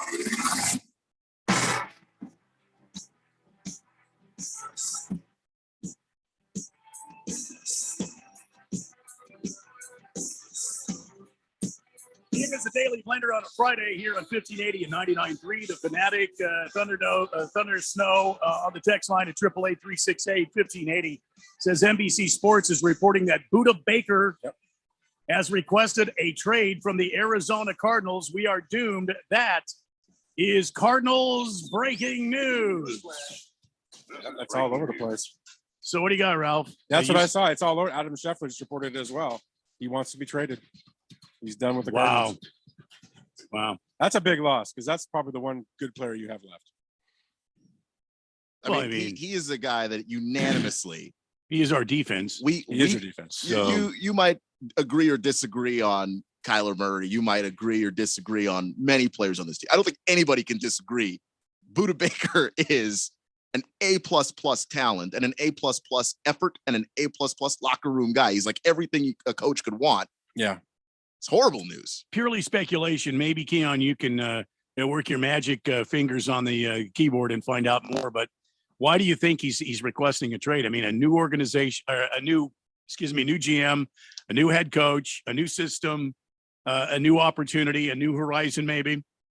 Is it because of all the business that's going on with Michael Bidwell? What do you think, Ralph? I don't know if that, I mean, I think, you know what, when you see a ship that sunk, how old is he? He's been around for what, maybe 5-6 years? Yeah, he's not that old.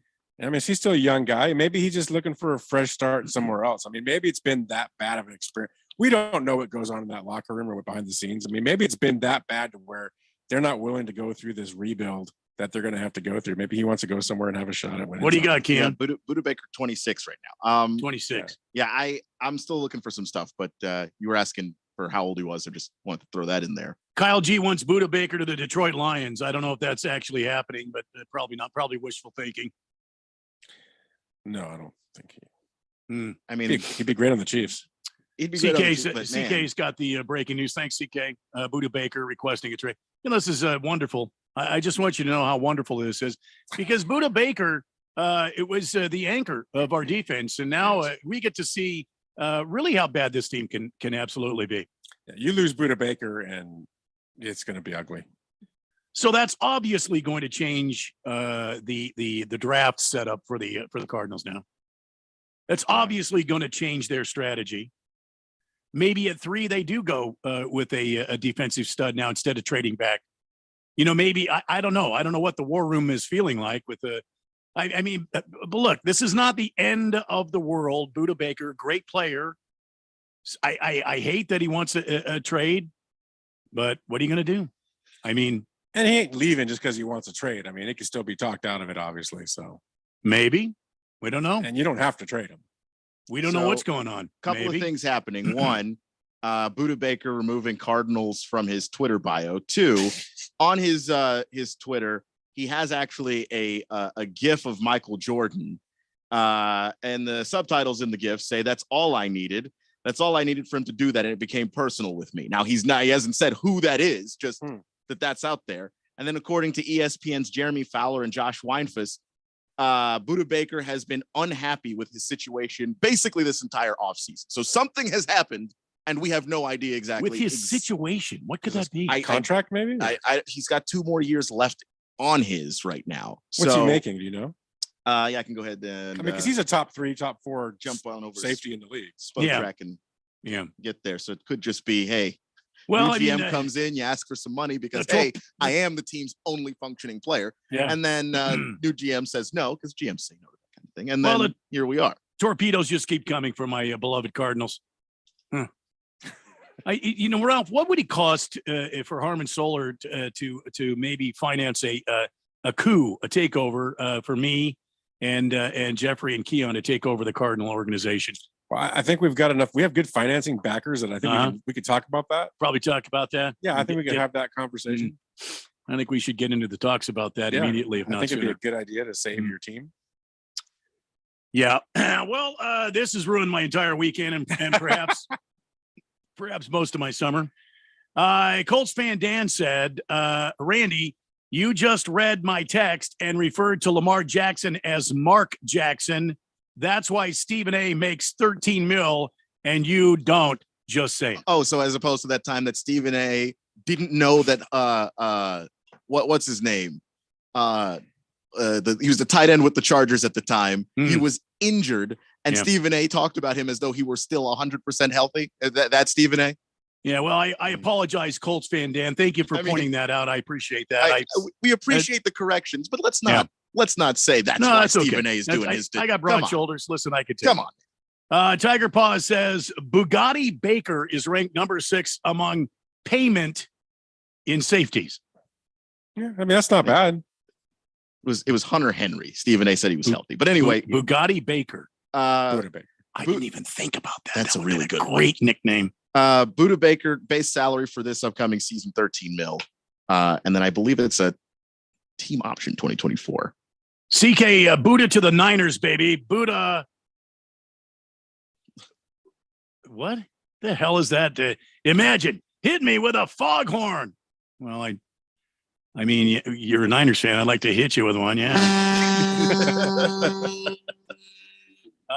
Kyle G. Buddha Baker to the Detroit Lions. Kyle, didn't I read that already? Can you stop it already? Big George, Ralph, Zion, and the Pelicans are done. They got eliminated on Wednesday. Yeah, I know. I think we know that. Yeah, no, I made the mistake. I was saying they were playing. Oh, you made a mistake. I did. See, now that's why you don't make 13 million and Stephen A does. Okay, Ralph? I make 12.7.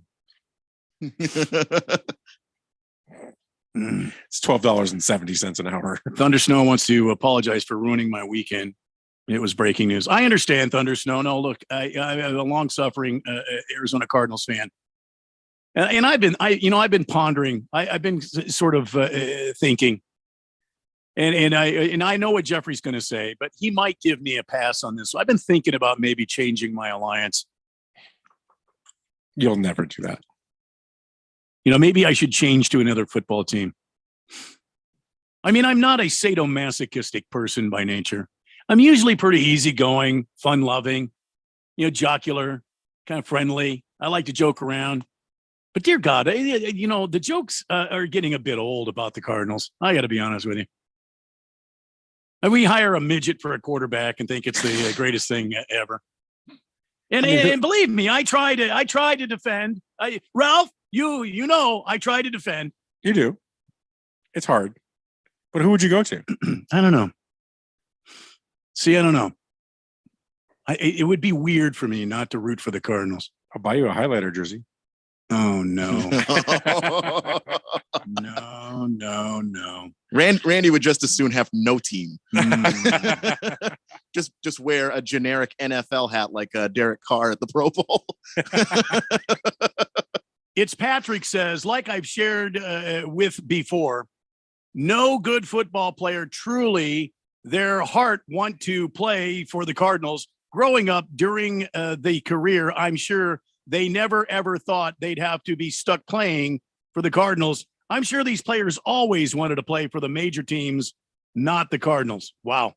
I mean, yeah, but so what? I mean, Jim Kelly didn't want to play for the Bills, and he's the most beloved player in the history of that franchise. You come to the situation, and if you can win, that really determines whether or not somebody wants to stay. Not, I I mean, the Cardinals aren't, the Rams. Colts Van Dan says, thanks, Randy, for reading that. Mad respect for you. Wait a minute. Let me try this again. I may be having a stroke. Thanks for reading that, Randy. Mad respect for you for that, and your co-host Keon for immediately backing you up. Yeah, well, he gets paid to do that. It's not like Keon really likes me or anything. He gets a little bonus when he helps me out here and there. If I didn't get paid a nickel, I'd back you up. And I said bonus, bonus. I mean, is it in the mail? Is it coming? Because you keep watching. Okay. What you should do is all weekend stand by your mailbox. All right, I'll set up a chair right there. Wow. Lost Toby says Ralph knows what it takes to switch alliance and knows what you don't have what it takes. I have been a loyal Seahawk fan since 1976. Notorious JOB is on the text line. Ladies and gentlemen, stand by. I have breaking news here. I breaking news regarding the Notorious JOB.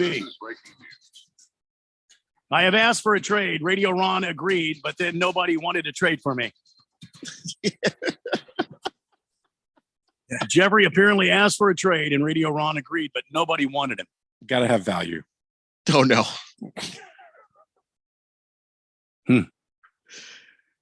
Oh, no. Not sure how to. Yeah, now we're on the team going, when a guy requests a trade and then they're still there, what do you do? Cut him.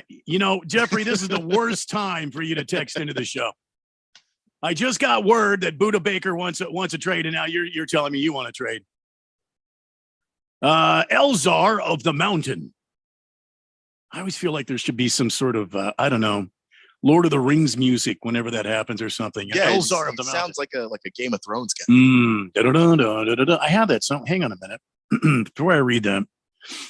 Game of Thrones. I have Game of Thrones. Here we go. Elzar of the Mountain says, where did he go? Wait a minute. All that for that. Oh, wait, here we go. Steelers, if not Cardinals, they were my team in the 70s. So says Elzar of the Mountain. You should have music for every listener. Do you know how maddening that would be? It would drive Jeffrey nuts, which would make me happy. But Heavy Metal Maniacs says he has the perfect team for me.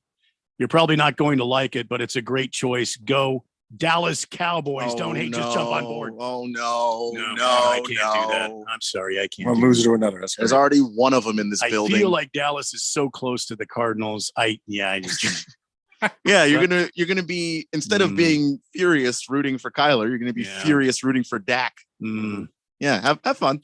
888-368-1580. We are moving towards 6 o'clock here on this Friday, and you're texting in on the text line, Randy White, Keon Rose, and Sir Ralph from Harmon Solar. So San Francisco Giants, you're going to like this, Ralph. They inked Logan Webb to a $90 million extension. So far, Logan Webb has a nearly 5 ERA this season. And they just penned in, here you go, Logan. Come on, 26-year-old right-hand pitcher. Come on in here, Logan. 90 million. Here you go. Is that good enough? Will you stay with us? Hey, it's okay that you're only 4.76 ERA and your whip is 1.24. I mean, come on. It's good. Wow. That's crazy. This, I see if you agree with this. This is my thought. In 4 seasons, the mound, the pitching distance between home plate and the pitching rubber will have been moved back.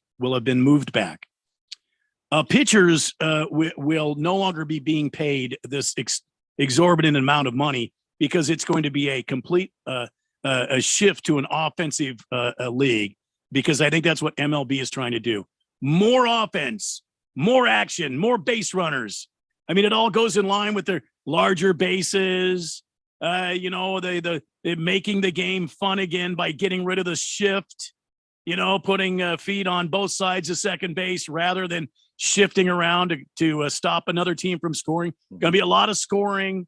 a lot of hitting, a lot of base running, a lot of action, and pitchers will not be worth $90 million. Do you agree or disagree? I mean, I think the upper echelon elite guys will, but the average pitchers, the way they are now, I mean, Webb is to me an average pitcher. He's getting a raise for underperformance. So yeah, I mean, he's not worth 90 million. And I think most pitchers won't be worth that anymore. You're going to have your few guys that are, though. I think, that's just the way it is in every sport, but I agree with you. There's a shift going on to where they're trying to make it really hard for that pitcher to be successful. There's no doubt. They don't want them to be successful. They want them to fail, and they want to see runs. And because of that, teams are not going to pay pitchers, tons and tons of money. It's going to be like the running backs of today, the running backs in the NFL. Although a credible piece of the puzzle, they're not getting a killer money. It's the wide receivers, it's the quarterbacks. Well, with the running backs, you got them under the rookie contract for 4 years, and then maybe they have a couple, 2-3 years left in them, and then you're done. So, yeah, you're right. They're not making the money they used to make. No, and I think that's why Saquon Barkley's where he's at. We'll talk about that in a few minutes. We won't unpack that. But, yeah, Giants inking pitcher Logan Webb reportedly on a 5-year, $90 million extension. Wow. All right, we got to take a break. When we come back, we're going to turn the Jets up a little bit. We got lots of stuff to go for today. Lots of stuff. The 8th spot is up for grabs tonight in the NBA. We'll break it down for you right around the corner here on the Daily Blender on 1580 and 99.3 The Fanatic. Hi, this is Jason Hansen. I'm a former CIA officer and best-selling author on safety and preparedness. The fact is, things are getting downright scary for everyone who's storing their wealth in the banks. We just saw the collapse of 3 major banks, and I would urge you to consider protecting your wealth ASAP. If even a tiny percentage of Americans attempt to withdraw their savings, we would see a collapse of the entire banking system, sending us into a modern-day Great Depression. Fortunately, there is a way for you to avoid this. It starts with contacting Advantage Gold. If you have an IRA or 401k, Advantage Gold can help convert those paper assets into physical gold and silver. This is the process that I recommend everybody use as a hedge against rapid inflation and to protect your retirement wealth from the banks. Take control of your financial safety today. Call 800-900-8000 to get your free gold investment kit from Advantage Gold. Call 800-900-8000. That's 800-900-8000. Advantage Gold is not an investment advisor or a tax advisor. Consult with your financial advisor before investing. Call 800-900-8000. There's no doubt that Harmon Solar can save you up to 85% on your monthly electric bill. That's a fact. Bruce Jacobs here. But did you know it's possible to get solar for zero down and no payments for 12 months?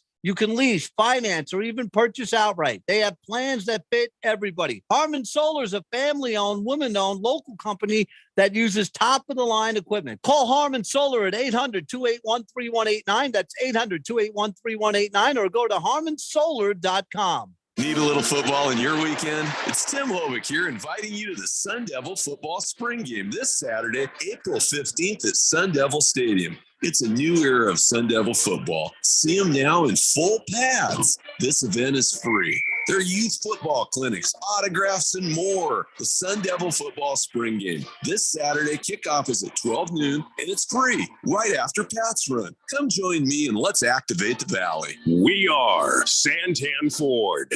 For the latest from the world of golf, tune in every Saturday morning from 6 to 8 for the Golf Shop Radio Show, presented by PlayGolfMyrtleBeach.com, the golf capital of the world. Hosts Mark Greenhelch and Matt Blanchard talk golf from tee to green and everything in between. If you like golf, you're going to love Golf Shop Radio. Before you tee up, drop on in. Welcome to the Golf Shop here on 1580 and 99.3 The Fanatic.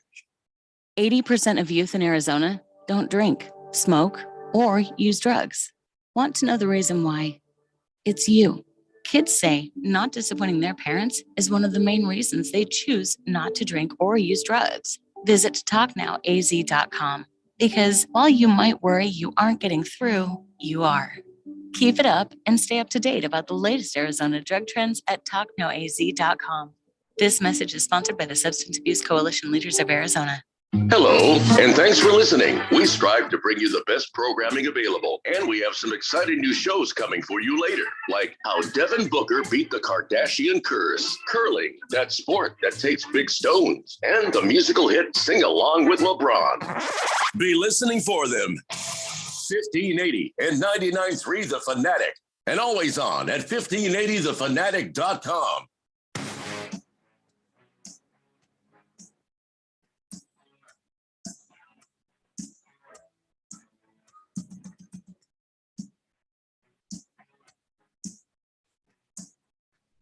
It's a Friday afternoon here on the Big Flamethrower, 1580 and 99.3. The Fanatic, the Daily Blender in full effect until 6 o'clock tonight. As we are, without Jeffrey O'Brien today, stuck somewhere between the 11th and 12th floor here at the CRC Megaplex. And I still don't understand that, but Jeffrey did text into the show moments ago, so we know he's okay. He has plenty of oxygen. So we're efforting Jeffrey O'Brien if he's able to make it. If not, he's got a long weekend. Suns in action this weekend. Game 1 against the Clippers here in Phoenix at the Footprint Arena. Ralph, what's your take on this? I know. Okay, now try to put your hatred of the Phoenix Suns aside. Try to lay down the painful thoughts of Phoenix eliminating your beloved Lakers the last 2 seasons. Try to be, a guy that's looking just at this game, Suns versus Clippers. What's your gut instinct? My gut says the Suns win the first game. I think it's going to be a close game, but I think the Suns are going to pull out the first game. That's my gut. Because it's at home, because they're fresh. Think it's the fresh, it's the at home, it's Durant's first game, first playoffs game with them. I think he's going to go that much harder. I think the Clippers don't have Lou. They've got some they don't issues. have playoff PG 13 or whatever. Right. So they're going to they'll struggle a little bit, but I think the Suns will take game 1, but I think the Clippers have a shot at game 2. All right, Keon, do you think that you agree with that, or do you have a different analysis?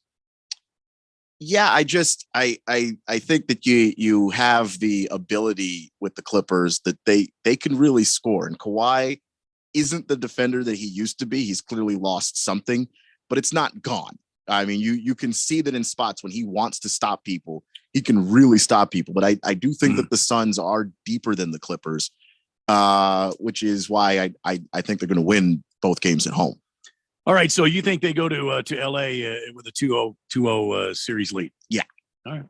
So tonight there's some basketball action. The Bulls will be in action at the Miami Heat. Meanwhile, Minnesota, Donnie Timberwolves favored against the Oklahoma City Thunder. The Heat were favored earlier this week when they lost to the Hawks. Right. So I feel like in this play-in tournament thing, it really doesn't matter if you're favored or not. I mean, you guys are going to, the teams are going to go out and go for it, aren't they? I think so. Miami's up on the Bulls right now, 31-27, but they're early in the second quarter. But I don't think it means anything unless you're a Laker. Because if you're home and you're a Laker, it means a lot. But anyway, I think Chicago has got a really good shot at winning this game. I'd like to see them do it. And I really like OKC tonight against Minnesota. I just don't think that OKC has anything to lose, and Minnesota is tight and has everything to lose, in my opinion. So I think we'll see Chicago and OKC move forward tonight. All right, so break it down for us, Keon. The second part of the I know the Bulls and Miami Heat are underway, but what about the T-Wolves and the Oklahoma City? What do you see happening? Yeah, I'm leaning towards OKC as well. I think that team is deeper than they're getting credit for. I agree with Ralph. They don't have a whole lot to lose. And when you have a team that young and that talented, it's pretty dangerous. I don't believe that Anthony Edwards is going to be as bad as he was in that first play-in game. I don't even think it's possible. I mean, he really didn't make any threes despite taking 9 of them. I mean, that was a bad game from him. But I also think that I just don't love Rudy Gobert. He's coming back, and I actually think he makes them. I don't think anybody loves Rudy Gobert. This is a good point. Rudy Gobert's mom also said I think that. His mom it's a stretch for his mom to even love Rudy Gobert. Wow. But I think as a basketball player, people love it. I mean, it's just he's a guy that does make them better defensively, but I think he makes them slower on the offensive side. And OKC wants to run. That's their whole thing. They're youthful. They shoot the 3 ball really well. And I don't know that they're necessarily going to be stopped by a team that kind of plods up and down the floor the way the Timberwolves do. I'm going Thunder. We were talking the Pelicans a bit ago with Zion, but it looked like the Pelicans were good enough to play against the Oklahoma City Thunder. I mean, it took that last minute, effort by Shai Gilgeous-Alexander, that second half, that kind of last minute thing for him to help the Thunder win. I don't see how the Thunder can beat the Timberwolves tonight if they had that difficult of a time against the Pelicans. Do you? I not necessarily, because I think the Pelicans are a really well coached team. I think they're a good team. Brandon Ingram is a really good basketball player. CJ McCollum didn't have his best game in that game, but he's a fantastic point guard. And they're a good Pelicans team. I picked the Pelicans to win that game, actually, because I just think they're that good. And Willie Green is showing himself to be a really good coach, but they're permanently shorthanded with Zion, and so that's always going to be something that kind of limits them. But it's not like they beat a Pelicans team full of scrubs. Like there are good players on that team. Oh, I didn't mean to imply that. I'm just saying the team is good without Zion. So yeah, I'm just saying to emphasize, just barely beating the Pelicans doesn't necessarily mean you're going to struggle against Minnesota. I mean, think about it. Who would you want to be, Randy, going into this game? Would you want to be OKC coming into this game, loose, feeling good off your win, or would you want to be Minnesota coming off that horrible game, going home with all the pressure? Well, I 100% want to be OKC. Absolutely. I mean, you always want to go into a game feeling loose and easy with nothing to lose. You just go out there and have fun, play the game, and I think the Thunder can do that. I don't know if they have enough firepower to overcome. Cat and Rudy Gobert. I happen to think that they do. I mean, Josh Giddey had a really good game, against the Pelicans, but then also Shai Gilgeous-Alexander made a statement in that game, and I think he's going to make one again. This is one of our up and coming stars in the league. A guy that isn't a household name yet because of the market that he plays in, but when that team reaches its potential and gets to the point where championship windows open for them, I think we're all going to know who Shai Gilgeous-Alexander is, and he is enough firepower on his own. Well, if Oklahoma City plays with all those wings they have, and they've done that throughout the season, I think that will force Minnesota into a whole different defensive look, and it might screw them up enough where Oklahoma City can just pounce and get a victory out of this. So we'll have to wait and see. I was kind of hoping the Bulls would be better. I know they're up now, but did you say the Bulls were up? Let me go back and look and get the. They're up, but they're down by 6. Oh, down 6. Okay. Yeah. See, to me, Miami. I don't know what happened the other night. To me, Miami. This is essentially the same team that was playing so well just last season in the playoffs. What's happened to Miami? Is it injuries? Is it what the hell's happened with Miami? The Heat just surprised me. They're a very inconsistent basketball team. They're a good team, but they're so inconsistent. And part of it is they've got a lot of shooters that they rely on. They rely on Tyler Hero, who can make plays and get to the basket, but he also shoots a lot of threes. And you live or die by that. Max Strus is a player they paid a lot of money. He had one good season, a couple seasons ago, and he's good. He's still solid. I don't think they overpaid him or anything like that. But again, another shooter. You live and die by the three. And I think that they kind of go up and down, and then they kind of need Jimmy to be that stabilizing force. Jimmy has a bad game. The Heat are done. So the NBA playoff picture looks like this. Tomorrow morning at 10 a.m. our time, the Nets will tip off against the 76ers. The Hawks will be in action tomorrow afternoon at 12:30 against the Celtics. I clearly believe the Celtics should win that series pretty easily. I not to take away from the Hawks, but they're just not the Boston Celtics. The Boston Celtics have been on a mission ever since they got run last year. So I think that the Celtics will handle business and take care of the Hawks in short order and be rested going into round 2. Meanwhile, tomorrow at 3, the Knicks will take on the Cavaliers. Surprising to me that the Cavs are back, but hey, good for them. And how about the Knicks making a run into the playoffs this season? It's good to see New York Knicks back. And then the Warriors will take on the Kings in Sacramento. That's an interesting series to me. Yeah, that is an interesting series because that's a 1-1. Yeah, the Sacramento Kings are for real, I believe, this year. What do you think, Ralph? Kings, Warriors. I mean, are they for real? I can't take anything away from the year they had, but man, Golden State in the playoffs, I know that they have their issues on the road. They're a terrible road team, but man, there's something about those certain teams when it comes to playoff time that you just don't want to be the other team playing them, no matter how good you are. And I can see that series honestly going 7 games. Well, and that's the series. And Golden State's getting Wiggins back, right? I mean, they're getting Andrew Wiggins back. Yeah. Wiggins missed 21 games with some family issues that he was dealing with. So, that makes a difference because the Warriors really struggled on the road, and like defensively, that's where Andrew Wiggins has tremendous value is what he can do as a defensive player.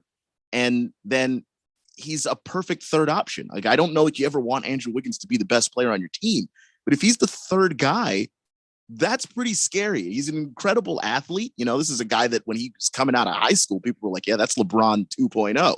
He didn't live up to it from the mental side of it, but from the physical standpoint, no, all of that's very true. He's still very physically capable as a basketball player, and he's going to give them that boost. But with the Kings, this is a Kings team. They went out, made that trade for Sabonis, and he really makes them tough inside as a scoring option.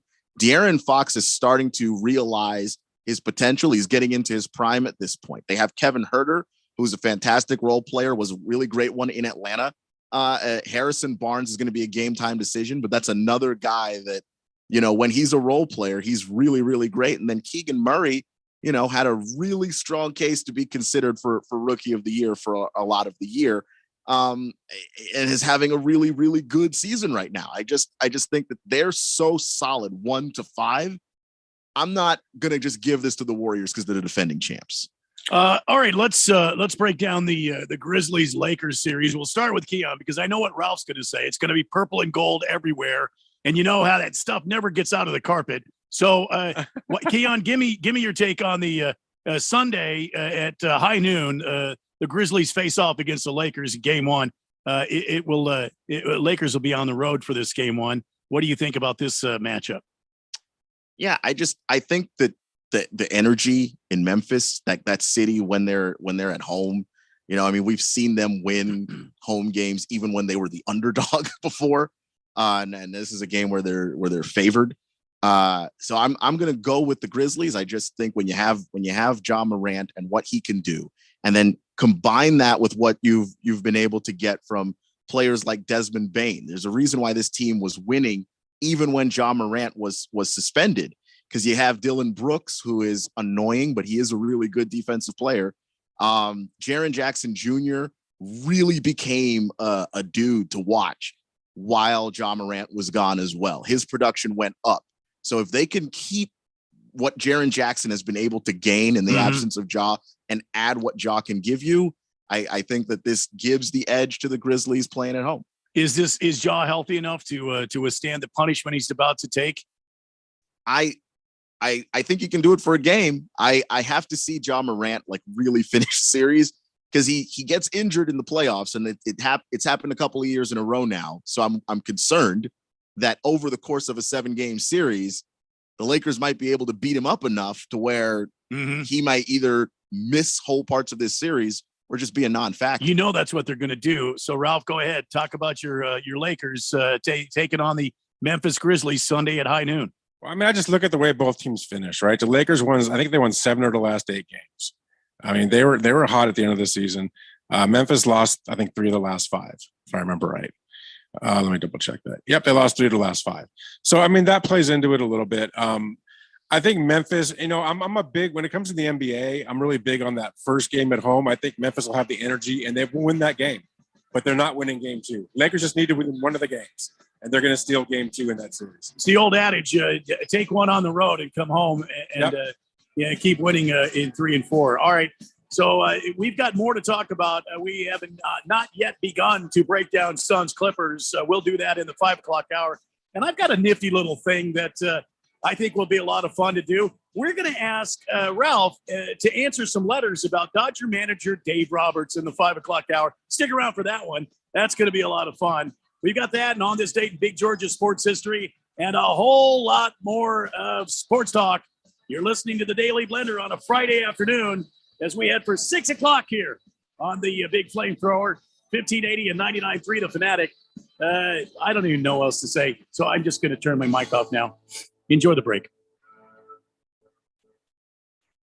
My brother-in-law died suddenly, and now my sister and her kids have to sell their home. That's why I told my husband we could not put off getting life insurance any longer. An agent offered us a 10-year, $500,000 policy for nearly $50 a month. Then we called SelectQuote. SelectQuote found us identical coverage for only $19 a month, a savings of $369 a year.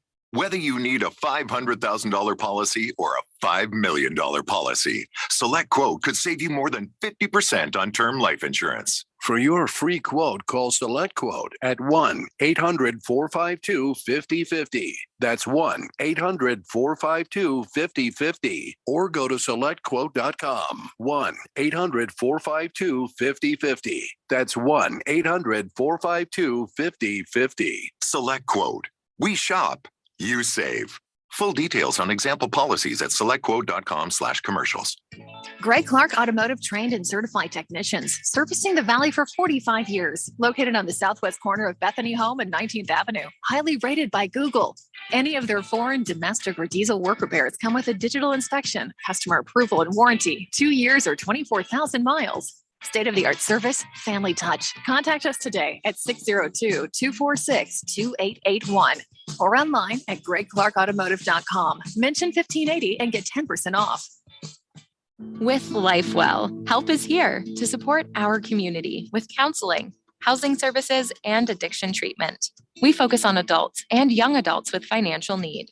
Learn more at lifewell.us and join our team to make a difference in the lives of others. We are hiring counselors, nursing staff, psychiatrists, and more. Start a career of hope, health, and healing at lifewell.us. This message is sponsored by LifeWell and a Virginia G. Piper Charitable Trust COVID Response Grant.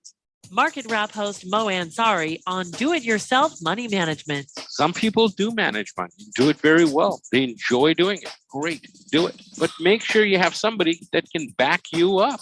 That's just as important. Something happens to you and your husband has no clue of what you were doing. So make sure you get somebody that you develop a relationship of trust for a period of time. It doesn't happen overnight.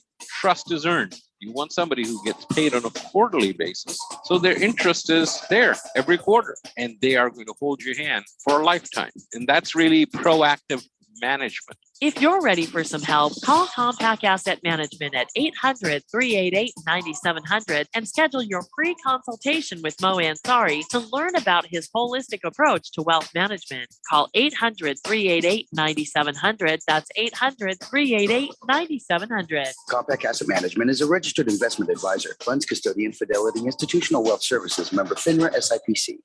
KQFN Tempe. Also transmitting on K25CD Phoenix at 99.3 FM. And K240 Rolling Hills at 95.9 FM. It's time for the third hour. People settle down because it's time. For what? Showtime. When does it start? Right now. 3, 2, 1. Let's get on with the show. Let's do it.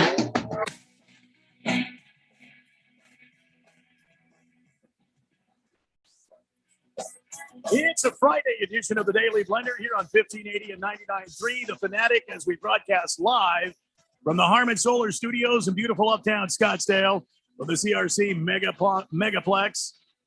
You are texting in on the text line at 888-368-1580. My name is Randy White. I will be your host until 6 p.m. along with my co-host, Keon Rose, the sexiest man in Sports Talk Radio. Ralph Romano from Harmon Solar is here. Sir, how are you? Good. How are you, sir? Good. Very good. And you are texting, as I said, on the text line. Let's catch up on some texts here. Boomer Sooner says, Randy, can you beer me? Okay, absolutely. There you go. Got that for you. Lost Toby says, breaking news. Rudy Gobert's mom has requested a trade. From his family? Yeah, I guess. Or maybe a trade from being his mom. Tiger Paws wants to know, should we all go drown ourselves in pina coladas? I am no longer allowed to fix pina coladas. I've been asked by the Owner of this establishment to no longer serve pina coladas. He was pretty clear about that. He put his foot down. Yeah, he did put his foot down, and it hurt. And I just now am getting over it. He put his foot down or up? Down. Oh, not up. Navy Brad says, greetings, Randy and Keon and sir. Happy Friday. Beer for all. You mean like all three of? Okay. Just talk amongst yourselves while I pour these beers here. And I really need to teach Keon how to be a bartender for the Fourth Dimension. Yeah, I do it hastily and probably not that well while you're out. Whenever you're out, notice that the bar is always sticky when I come back. Yeah, you just gotta clean up after the spills there. Yes, spills. That's it. That's what it is. It is spills. Our, spills. Later on this hour, Ralph answers questions, letters to Dodgers manager Davey Roberts. It's later this hour. In the news today, we talked about it in the 3:00 hour. I'll just mention it again. What a joke of a fine by the NBA to the Dallas Mavericks for tanking. The NBA levied the $750,000 fine to the Dallas Mavericks because they clearly were tanking. It's not the first time that Mark Cuban and the Dallas Mavericks have done this, though. Until you start doing something to take some real action, put some real teeth in this thing, it's not going to make a difference. We talked about that, and you can get the podcast if you want to. Gerald, you guys know Gerald McCoy, right? The Bucks defensive tackle. I mean, 6-time Pro Bowler. The guy has played very well in the NFL. Well, he's calling it a career. He played for Tampa, the Carolina Panthers, and the Las Vegas Raiders. He's 35 years old. He was the third pick of the 2010 NFL draft. Wow, that just seems like yesterday to me. Right? I mean, remember, Ralph? Yeah, it just seems like yesterday. Time just flies when you're getting old. In his career, he recorded 59 and a half sacks, 153 quarterback hits, 334 combined tackles in 140 games over 9 seasons. Also made 6 consecutive Pro Bowls for the Buccaneers from 2012 to 2017, and was the first team All-Pro selection in 2013. So it's a good solid career. Gerald McCoy, think he's a Hall of Famer? Does he go? I think he has the numbers. Yeah, think so. Might be kind of like a bubble guy. Yeah, just because he's sort of maybe, but maybe not first ballot, but he'll get in. Solid career. All right. Other news today, and the rich just get richer. The NBA Board of Governors have approved a partial sale of the Milwaukee Bucks to Dee and Jimmy Haslam from co-owner Mark Lassery. Mark Lassery should be hung up by his toenails. Oh, man. I mean, look at what Dee and Jimmy have done for the Cleveland Browns. You think you want to ruin the Bucks? You want to ruin the Bucks? Bring in Dee and Jimmy Haslam. Fortunately, it's not a majority share, but still, it's a big share. So they're going to have a lot of say of what goes on around there. Haslam's, as I said, on the Cleveland Browns, reached an agreement to purchase approximately 25% of the Bucks from Lassery for $3.5 billion on February 27th. Wow. $3.5 billion. Jeez. What a $14 billion value. Wow. That's, I mean, really? Yeah. And look, if they win another championship this year, that price is just going to go up, isn't it? That organization is not worth $14 billion. The rich just get richer, man. I don't know what to say about that. When you look at some of what these teams have been selling for, it's hard not to say.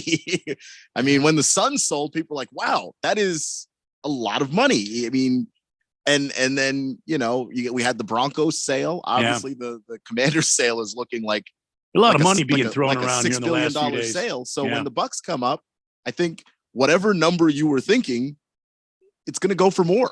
What was the Suns number? The Suns were 4, I think. $4 billion. Wow. Yeah. That's comical. Yeah, I know. To 14. I mean. Yeah, I mean, the Haslams could have brought the Suns maybe. Anyway, Ralph, did you see this? I know you had to because it's your arch nemesis, another San Francisco Giants story. Taylor Rogers had the worst outing of his NBA or MLB career. Yeah, he does play baseball, not basketball.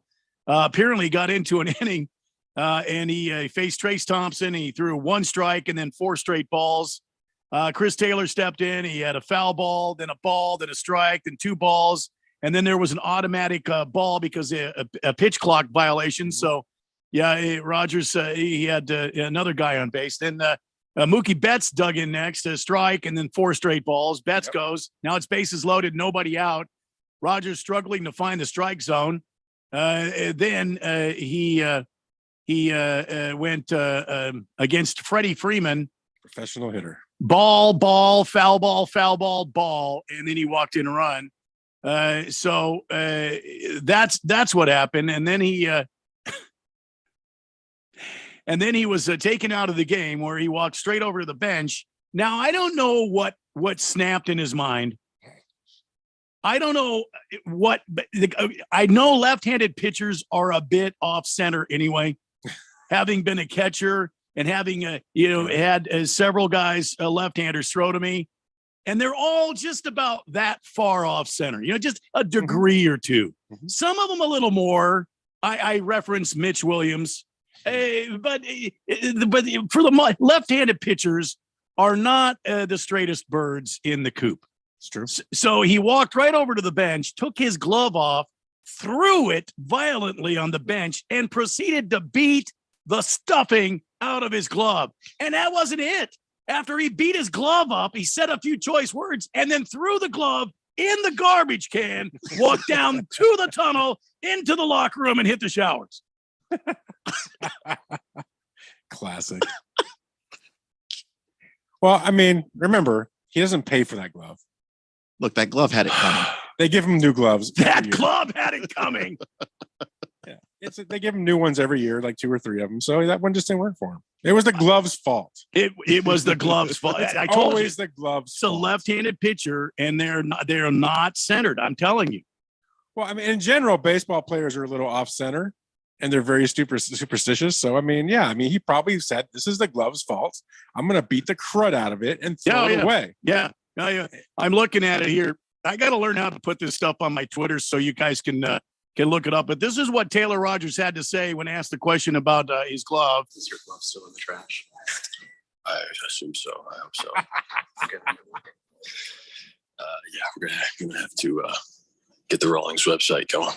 Yeah, that's it. It's gonna go to the Rawlings website and get another victim for when I lose my mind again. He said, "I hope so." Like there was a chance the glove might come back out of the like garbage the glove can. is gonna somehow get out of the garbage can. Come back and haunt him like Night of the Somebody Living Dead. should go grab it and put it into his locker that next morning. Right? That's what a great teammate would do. That's right? what I would do. I mean, he comes in for the next game, and there's his glove hanging there, maybe hanging from where his shirts hang. Maybe on like a hanger in his locker. Yeah, that would be hilarious. That would be fun. Too bad I'm not on the Giants. Taylor Rogers, your glove is not the reason that you had a bad night. Okay. I want to apologize to all Rawlings gloves out there for Taylor Rogers. Dear God. That's hilarious. I wish you guys could have seen it. I mean, he just went absolute violence on that thing. Here's a point of discussion for us. Shannon Sharp says Travis Kelce is the greatest tight end ever. Agree or disagree? Discuss. I'm going to disagree. Yeah. And I like Travis Kelce a lot. And if I had to pick a tight end in this league, to put on my team, I would take Travis Kelce. So this is not a knock against him, but the position of tight end is more than receiver. You've got to be a great blocker, and he's a good blocker. He's a good one. But like right now in this league, there's a guy that's maybe not the pass catcher that he is, but he's a really good one, and he blocks really well. That's George Kittle. So I'm looking at Kittle, and I'm like, there's a good chance Kittle is a more well-rounded tight end than Travis Kelce. And you're telling me guys like Kellen Winslow, guys like Antonio Gates, they did it both ways. They caught passes and they were great blockers. What about Tony Gonzalez? He might come to mind. Yeah, I mean, it's just, those guys were able to do both of those things. Well, maybe Antonio Gates probably not the best blocker, but he was a hell of a tight end. He was a hell of a tight end. But I just think that when you have guys that do both things that the position calls for, I don't know how I can take Travis Kelce and put him above those guys, because what they do well, in addition to being great receivers, doesn't necessarily show up on a stat sheet. So, Ralph, discuss. 100% agreeing with Keon. I mean, I think in today's NFL, he's an awesome tight end, and you want him on your team, and he brings a lot to it. But is he the best? No, I disagree. He's not the best tight end. I don't know if he was saying all time or is he saying just today? Did he make if you're asking that, but all time, definitely not even close. Today, he's one of the better ones. Yeah, I'm with you. You have to be able to block. You have to be a complete tight end, and you need him to block, and you need him to catch. You need him to do all those things. George Kittle, as much as I can't stand that guy, he's a stud in every aspect of the game that a tight end needs to be. He's a complete tight end, and I would have him on my team before I'd have Kelce. Lost Toby says Kittle is greater than Kelce. Yeah, I agree. Boomer Sooner says Tony Gonzalez is number one. I agree with that. Personally, and maybe I grew up with him, so I'm a little biased towards that. But just in terms of a guy that could do both things, go out there and be a great receiver for the quarterback, be that security blanket, but also on plays where they need you to block.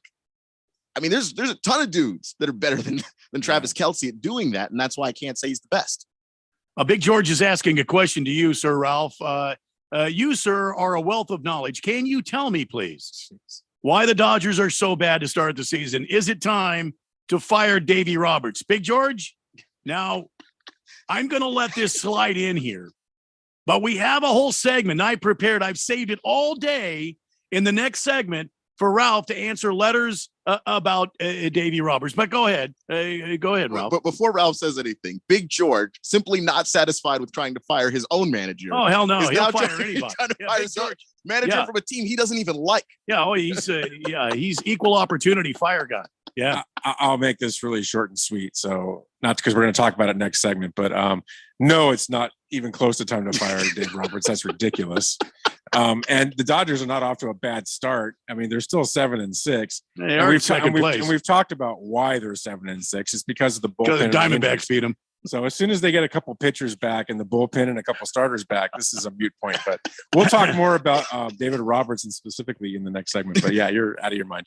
Tiger Paw says if that Bryce guy gets picked first or second in the quarterback's draft, then we won't have the only midget he supposedly measured in at the exact same height as Kyler.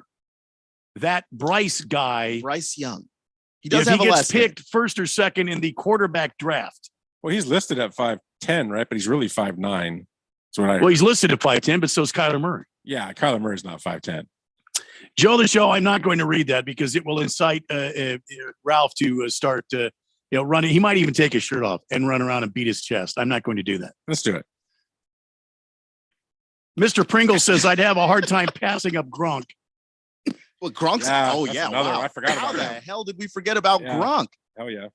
Gronk is the complete tight end. I don't know that anybody had the combination of ability to high point the football like a Megatron and then block like an actual tackle. I don't know if you're ever going to find another Gronk. I can't put Travis Kelce ahead of Gronk. Not even close. Yeah, Lost Toby says Aaron Hernandez was better. He killed it as tight end. Oh my God! I'm sorry. I'm going to have to whistle you for that one. That's 2 minutes. That might even be a 5 minute. Yeah, that might be a 5 minute. Yeah. By the way, our new system is that at the other side of breaks. Is that the new system? So, I was unaware of that. I must have been asleep. If we're up against a break, that is. Yeah.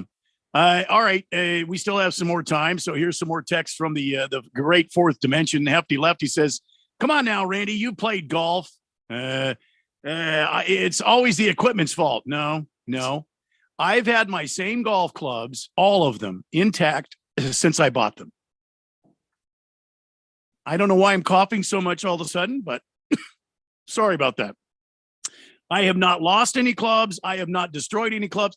I was one time playing golf with a radio station general manager who will remain nameless. He does not work today with me, but this is from the past. Those were years and years ago, decades ago. And we were on the golf course. It was a very nice course, and we were playing golf. And we both teed off, and we were in the fairway, and we were having a nice time. Now I knew this guy to be mild mannered. He wasn't crazy. He didn't go off on people. He was very mild mannered, and we were enjoying the day. And then he shanked one, and it ended up in the lake on his second hit. This guy turned green, his shirt ripped off, and he took his 7-iron and wrapped it around the nearest tree, trunk. He went over and he went, bang, and that thing wrapped around like a couple of times, and he was yelling, and I thought for sure I was going to be murdered right there in the fairway. Those are my favorite people to play golf with. Oh, it gets better. They're so much fun. He came over to the golf cart we were using, unhooked his bag, and emptied his bag out and walked off the course. Love it. Now, I don't know what I was stunned. I saw the guy on Monday morning after my air shift. I got off the air, and there he was in his office. Oh, hey, Randy, what's going on? Like nothing happened. Did you ever get your golf clothes back? No. That's some new ones. Dude, bag and all, just left it. Just threw it out in the middle of the fairway. That's great. With a 7-iron wrapped around a tree trunk. I actually would like to hear from the fourth dimension about people you've played, sports with, or even not sports. I had a friend when I was a kid. He had a Nintendo 64. We'd play Smash Brothers. And I loved playing with this dude because he would get so mad anytime he lost. Oh, my God. And one time I beat him, and I'm not good. So like that was impressive. He threw his controller at the TV, which, was 1999. It was the screen was glass. He threw it at the TV. That thing exploded. I've never seen plasma TV, probably. I mean, he just threw this poor controller at the TV as hard as he could, just destroyed the TV. And his family was rich, so and he was spoiled, so they gave him another one. But like, it's unbelievable. I mean, I've never been that mad from anything, much less a Nintendo. That's what we're destroying TVs over. Well, I told you the story about me. It was Christmas morning, and my three sons. I had bought the NFL Blitz. Ralph, have you heard the story? No. This is my favorite Christmas story, morning, and the three boys and I are playing NFL Blitz, and we're doing this kind of round robin tournament thing. Well, I don't know how to play NFL Blitz, and these guys, they have all the cheat codes apparently. So my youngest at the time, Nicholas, he's beating me something like 56-0, and it's not even halftime. And every time he tackles me, he does like this helicopter move. So I don't know if he's going like square, a triangle, circle, right stick, and then it does this thing, and then he lifts me over his head, does this helicopter move, and slams me to the ground. So he did this, and it's like 56-0, and it may not have even been the second quarter. I was getting beat that badly. So I said, Nick, you do that one more time. Now, Nick was, I think, 12 at the time. Nick, you do that one more time. I'm going to take the game. I'm going to break it, and I'm going to throw it away. And he's just like, sure, old man, sure. So sure enough, next play, he does the helicopter move, and he's laughing. Now, his brothers know me. His older brothers know me because they know I'm a man of my word. I calmly put my controller down, hit the eject button on the PlayStation, grabbed the disc, turned around, faced them all. As Nicholas's smile went to a serious face, snapped it in front of them, and then I went out and threw it in the garbage. That's awesome. Came back in and I made myself some eggs on Christmas morning. And the brothers were like, "Thanks a lot, Nick." Yeah, it's a true story. Never challenged you again. No. They know. I have other stories like that. As time goes on, I will share with you. That's awesome. Yeah, I have other stories. I am the king of my castle. Make no mistake. All right, we got to take a break. On the other side, Ralph answers letters about Davy Roberts. It's the Daily Blender on 1580 and 99.3 The Fanatic. This is Brent Musburger's Action Update on 1580 and 99.3 The Fanatic. The best way to start betting smarter is to sign up for a free VSiN subscription at vsin.com/subscribe. That's vsin.com/subscribe. Round one of the NBA playoffs starts this weekend. The Philadelphia 76ers will be home to take on the Brooklyn Nets on Saturday. Philadelphia, an 8.5-point favorite, minus 360. Brooklyn plus 290 with an over-under of 214.5. Sixers led by Joel Embiid, who's the NBA scoring leader. The Atlanta Hawks will be in Boston on Saturday to take on the Celtics. Boston, a 9-point favorite, won all 3 games against Atlanta during the regular season. Celtics minus 400 on the money line. Atlanta, the 7 seed, plus 315. Over under in Boston, 230.5. I'm Tony Desiri with your VSiN Action Update on 1580 and 99.3 The Fanatic. Are you a planner? Do you like to plan ahead? Then, of course, you already have a plan to call Harmon Solar, right? Bruce Jacobs here. It should be at the top of your list to get solar now and enjoy huge savings next summer. Up to 85% on your monthly bill with 0 down and no payments for 12 months. Then you can plan what to do with all that extra money. Harmon Solar is a family-owned, women-owned, local company that uses top-of-the-line equipment. Call Harmon Solar 800-281-3189 or go to harmonsolar.com. Wesley Financial Group is not a law firm. These are tough times for everyone, so dealing with your timeshare may not be your biggest concern. But when this passes, do you still want a lifetime of payments, fees, and commitments for a timeshare you were misled into buying? Hi, I'm Chuck McDowell, CEO and founder of Wesley Financial Group. 10 years ago, I started the timeshare cancellation industry by exposing the ugly truth about timeshares and giving folks the straight facts. I've been fighting the timeshare giants ever since, so no one knows this industry better than me and my team. Today, we have saved our clients an average of $65,000 in lifetime payments. Imagine putting those timeshare dollars back in your pocket. Give my office a call today. I guarantee if we take you as a client, we will cancel your timeshare or you'll pay nothing. Call Wesley Financial now for your free information kit. 800-549-8866. That's 800-549-8866. 800-549-8866. 80% of youth in Arizona don't drink, smoke, or use drugs. Want to know the reason why? It's you. Kids say not disappointing their parents is one of the main reasons they choose not to drink or use drugs. Visit talknowaz.com because while you might worry you aren't getting through, you are. Keep it up and stay up to date about the latest Arizona drug trends at talknowaz.com. This message is sponsored by the Substance Abuse Coalition Leaders of Arizona.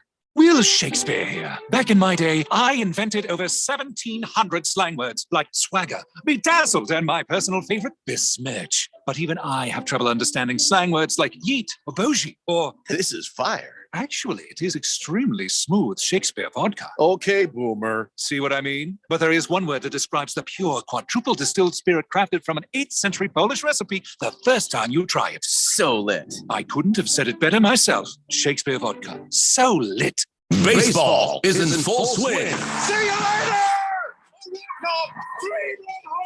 And we've got the grand old game covered like an infield tarp. How about that? Who's hot? Who's not? We've got the latest news, score, highlights, and info from around the league all season long. It's a camper and it'll go all the way to the wall. We are your MLB hookup. Looking up and it's gone a home run. Get all the games you can handle on 1580 and 99.3.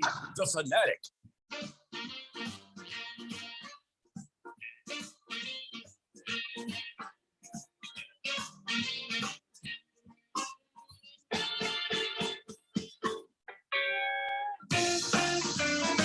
And we're back on the Daily Blender on 1580 and 99.3 The Fanatic. I just kind of thought you guys would like some swing music. I love swing music. Ralph, maybe you could put on your scoop, your what do you call that, the skirt, and my zoot suit, and I'll get my zoot suit, and we'll go out dancing. Why am I wearing the skirt? No, we could. Isn't that obvious? Come on. Any swing music. We went Frosty the Snowman, which is a choice. Is this Frosty the Snowman? This is very much Frosty. Oh the my Snowman. God! Yeah, how about that? Oh, it's Frosty the Snowman on top of it. Okay, pretty good. 888-368-1580 is the number to dial. You are the fourth dimension and checking in with us. 888-368-1580. hang on a second here. Donnie says, Keon, you must be high already if you're putting Kittle on top of that tight end list. Well, I never said he was on the top of the list. I said he was somebody who was more well-rounded than Travis Kelce. Yeah. So I'm not high, but you might be deaf. Ooh, damn. That's some fire right there. That is straight fire. Straight fire. I must say so myself. All right, 888-368-1580. I've been compiling letters. I have to tell you, I have a secret, Ralph. I've been compiling letters that only you can answer. Sounds good. These are letters about Davy Roberts, seeking answers to questions that are perplexing the Dodger Blue faithful. Can I give you my opinion on David Roberts first? Or should we just go to letters? Sure, go ahead. You can give me your opinion. That was like pulling teeth, man. So for those of you Diamondback fans that dislike Davy Roberts, I never said I like the man. I never said but I'm saying most people a don't bad like, thing for about Big George Davy Roberts. wanting to fire. David Well, that's Roberts. Big George. I mean, that's just across the board. That's the way it is. He's been our manager for 8 years.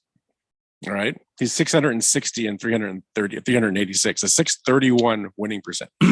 4 seasons of those 8 years, and one of them, remember, was a short year, over 100 wins, 111 wins. The man is on his way to maybe being one of the best managers of all time in baseball. So I know he gets a lot of flack for people that say that he can't manage a game well or he doesn't do certain things well. He makes bad decisions. I love Dave Roberts. Okay. Love him. So you feel like he is a good and capable manager? He is a great manager, and the results are there. Well, Paul in Century City does not agree with you. I know. Paul writes, another Davy Roberts questionable dumb move. Will somebody please explain to me why Roberts sits Max Muncy down for game 2 against the Giants? Everyone with any Dodger knowledge knows that Muncy, quote, owns, end quote, the Giants. Game 1, Muncy clobbers the Giants. Game 2, without Muncy, Giants clobber the Dodgers. Game 3, with Muncy back in the lineup, he clobbers the Giants again. What was Roberts thinking? So Roberts is a rotation manager. He has so much talent on that team. I love this so much. Right? He has so much talent on that team that he's very good at rotating based on who's pitching, situations, and all that. He does it all the time. If you're going to play for the Dodgers, you don't get to play every night. And he's done a great job of keeping his team fresh by the time the playoffs hit. In this scenario, that's exactly what happens. So Muncy's been struggling the whole season. He's batting 100, I think, coming into that series. He came in and just killed it that first night. Situationally, he sat the second night, and he still got one at bat, but then he came back the third night and killed it again. That's just how Dave Roberts is. And I'm not going to question a man who is technically with the Dodgers won 2 World Series titles, not one, because they stole one from us, had 3 pennants and 6 division titles in 8 years. I will not question that. So I hope that you got the answer you were looking for. However, David in Laguna Woods says, here's a scary thought for Davy Roberts. He might actually have to manage his team during the regular season this year. His previous teams were so stacked with talent that the regular season was essentially on autopilot. Not so much this year. In the past, he didn't start managing until the playoffs, when he often appeared as a deer in the headlights. So writes David in Laguna Woods. So David is high. Because nobody can get through a regular season without managing. I don't care how good your quality of talent is. And by the way, David, you absolute idiot. The Dodgers roster this year is just as good as it's been. It's just a little younger. And when Buehler comes back and Trinan comes back, Buehler. When these guys get back, the pitching rotation will be phenomenal, be the best in baseball, and the Dodgers will continue to win. And by the way, moron, they're only 1 game behind the Diamondbacks, who are getting their butts whooped right now by the Marlins. And the Dodgers will probably be back in first place by tomorrow. I hope that you got your answer, David from Laguna Woods. That might be equally the most condescending response that Ralph could have given, and also my favorite one. I'm ready for more. He's just getting started. Yes. Just cracking his neck. Ready I may to go. have to give you something other than Davey Roberts letters here, just because you're on fire. All right. David from Pacific Palisades writes, okay, the Dodgers have been criticized for not improving the team enough in the offseason. I've seen a big improvement, though. Jessica Mendoza is getting a lot of airtime as color commentator. So unusual to have one who is so knowledgeable, able to articulate so clearly the complex and quick contingencies and calculations baseball players must make, and with a sense of humor that far exceeds that of the usual retired male baseball players. Congratulations, Dodgers. I'm back after a period of mourning for the loss of Vin Scully. So writes David from Pacific Palisades. Your response, sir. David, first of all, you're from Pacific Palisades, which means you're rich and privileged. I want to put that out there. And you're a sexist for the things that you said about her in this statement. You should be put in jail and sodomized by 13 Oh, people. my God. Wow. That escalated Wow. so quickly. That got ugly fast. No. Thank you for your letter, and go back to your Ferrari.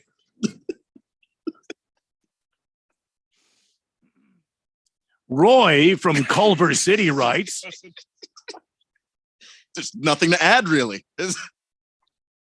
What's left to say, really? Look, man, I just read them. I don't write them. Now, who's this guy from? Culver Roy City? from Culver City writes, it has been painful watching Andrew Freeman's Dodgers play this month. We feared 2023 would be a subpar season after Friedman failed to sign any big names and let several seasoned players go elsewhere. What are the reasons? Could it be A, the pitching, B, the bullpen, C, the offense, or D, the defense? Oh, I'm sorry, he put it E, the base running, or F, all of the above. If you guessed anything other than F, you must have been watching last year's reruns. So writes Roy from Culver City. Your response, sir. So, Roy from Culver City, you obviously don't understand baseball, and you're a bit of a moron. If you look at the Dodger organization with the talent that they have in the youth and the minors, that they did this year is got rid of all the older players that we paid a lot of money to over the last 8 years to get us where we got, to retool us, to have this great team going forward where we're going to bring in Shohei Ohtani next year and dominate this league again for the next 10 years. Again, you're probably an Angels fan by heart because you don't know what it is to win, and you have a rally monkey in your keister. Wow. Thank in your you. keister. Once again. Wow. Thank you for your idiotic, moronic letter. I'm not going to lie, though. I can't believe that somebody wrote that letter 13 games into a major league. Yeah, he's an baseball idiot. season. 13 games out of 162. Rally monkeys. And this one is from Rick in There's more. Covina. Yeah, Rick in Covina writes, this is not about the Dodgers. This is about the Lakers. Oh, jeez. Oh, boy. Rick in Covina writes, wow, what an ugly victory. Lakers against Timberwolves, land of 100,000 turnovers. Throw it in the lake. So writes Rick from Covina. Rick, what an ugly letter. A win is a win is a win. As my 17 trophies that I usually keep behind me will tell you. You're probably a San Diego Clippers fan who doesn't know any better and is used to ugly based on who you've probably married. Please refrain from speaking about a team as great as the Lakers. Thank you. Wow. I don't even know if I should go on. I'm all for it. Go for it. Did I read Kent from Costa Mesa? No. Oh, Kent from Costa Mesa writes, let's get the wrong name. After a frustrating performance at the plate in Arizona, Max Muncy hits 2 home runs in the Dodgers' first game in San Francisco, a place where Muncy continues to have success hitting. So what does Davey Roberts do?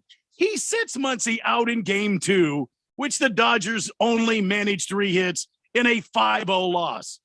It looks as though we're going to suffer more knucklehead managerial decisions again this season. So writes Kent from Costa Mesa.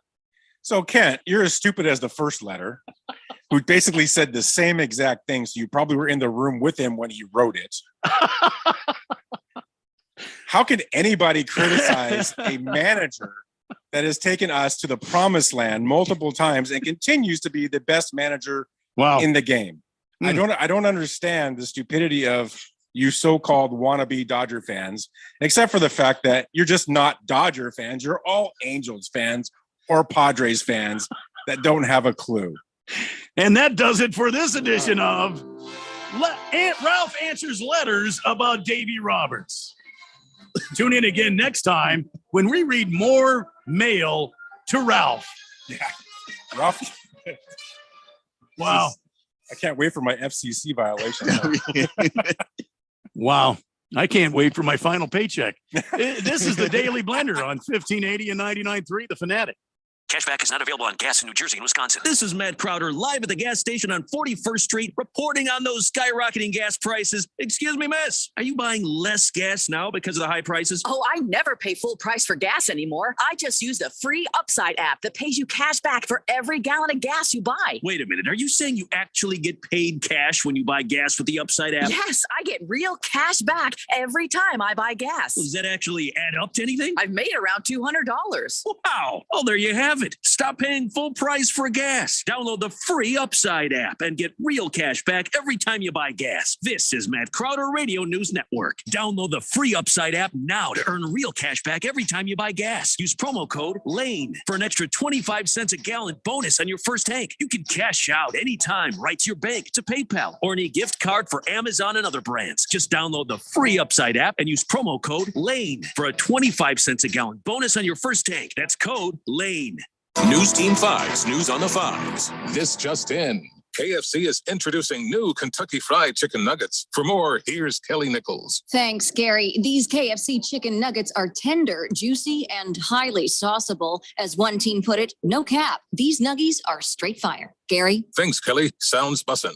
That does it for news. Order KFC's new hand-breaded chicken nuggets on the KFC app. You've never had nuggets like these. That's finger-licking good. Price and participation may vary. My brother-in-law died suddenly, and now my sister and her kids have to sell their home. That's why I told my husband we could not put off getting life insurance any longer. An agent offered us a 10-year, $500,000 policy for nearly $50 a month. Then we called SelectQuote. SelectQuote found us identical coverage for only $19 a month, a savings of $369 a year. Whether you need a $500,000 policy or a $5 million policy, SelectQuote could save you more than 50% on term life insurance. For your free quote, call SelectQuote at 1-800-452-5050. That's 1-800-452-5050. Or go to SelectQuote.com. 1-800-452-5050. That's 1-800-452-5050. SelectQuote. We shop. You save. Full details on example policies at selectquote.com/commercials. Are you a planner? Do you like to plan ahead? Then, of course, you already have a plan to call Harmon Solar, right? Bruce Jacobs here. It should be at the top of your list to get solar now and enjoy huge savings next summer. Up to 85% on your monthly bill with zero down and no payments for 12 months. Then you can plan what to do with all that extra money. Harmon Solar is a family-owned, women-owned, local company that uses top-of-the-line equipment. Call Harmon Solar 800-281-3189 or go to harmonsolar.com. I'm here to tell you about a technological shocker. Believe it or not, you can listen to us on your smart speaker. That's shocking. Wow. What a world we live in. All you have to do is say, listen to 1580 The Fanatic.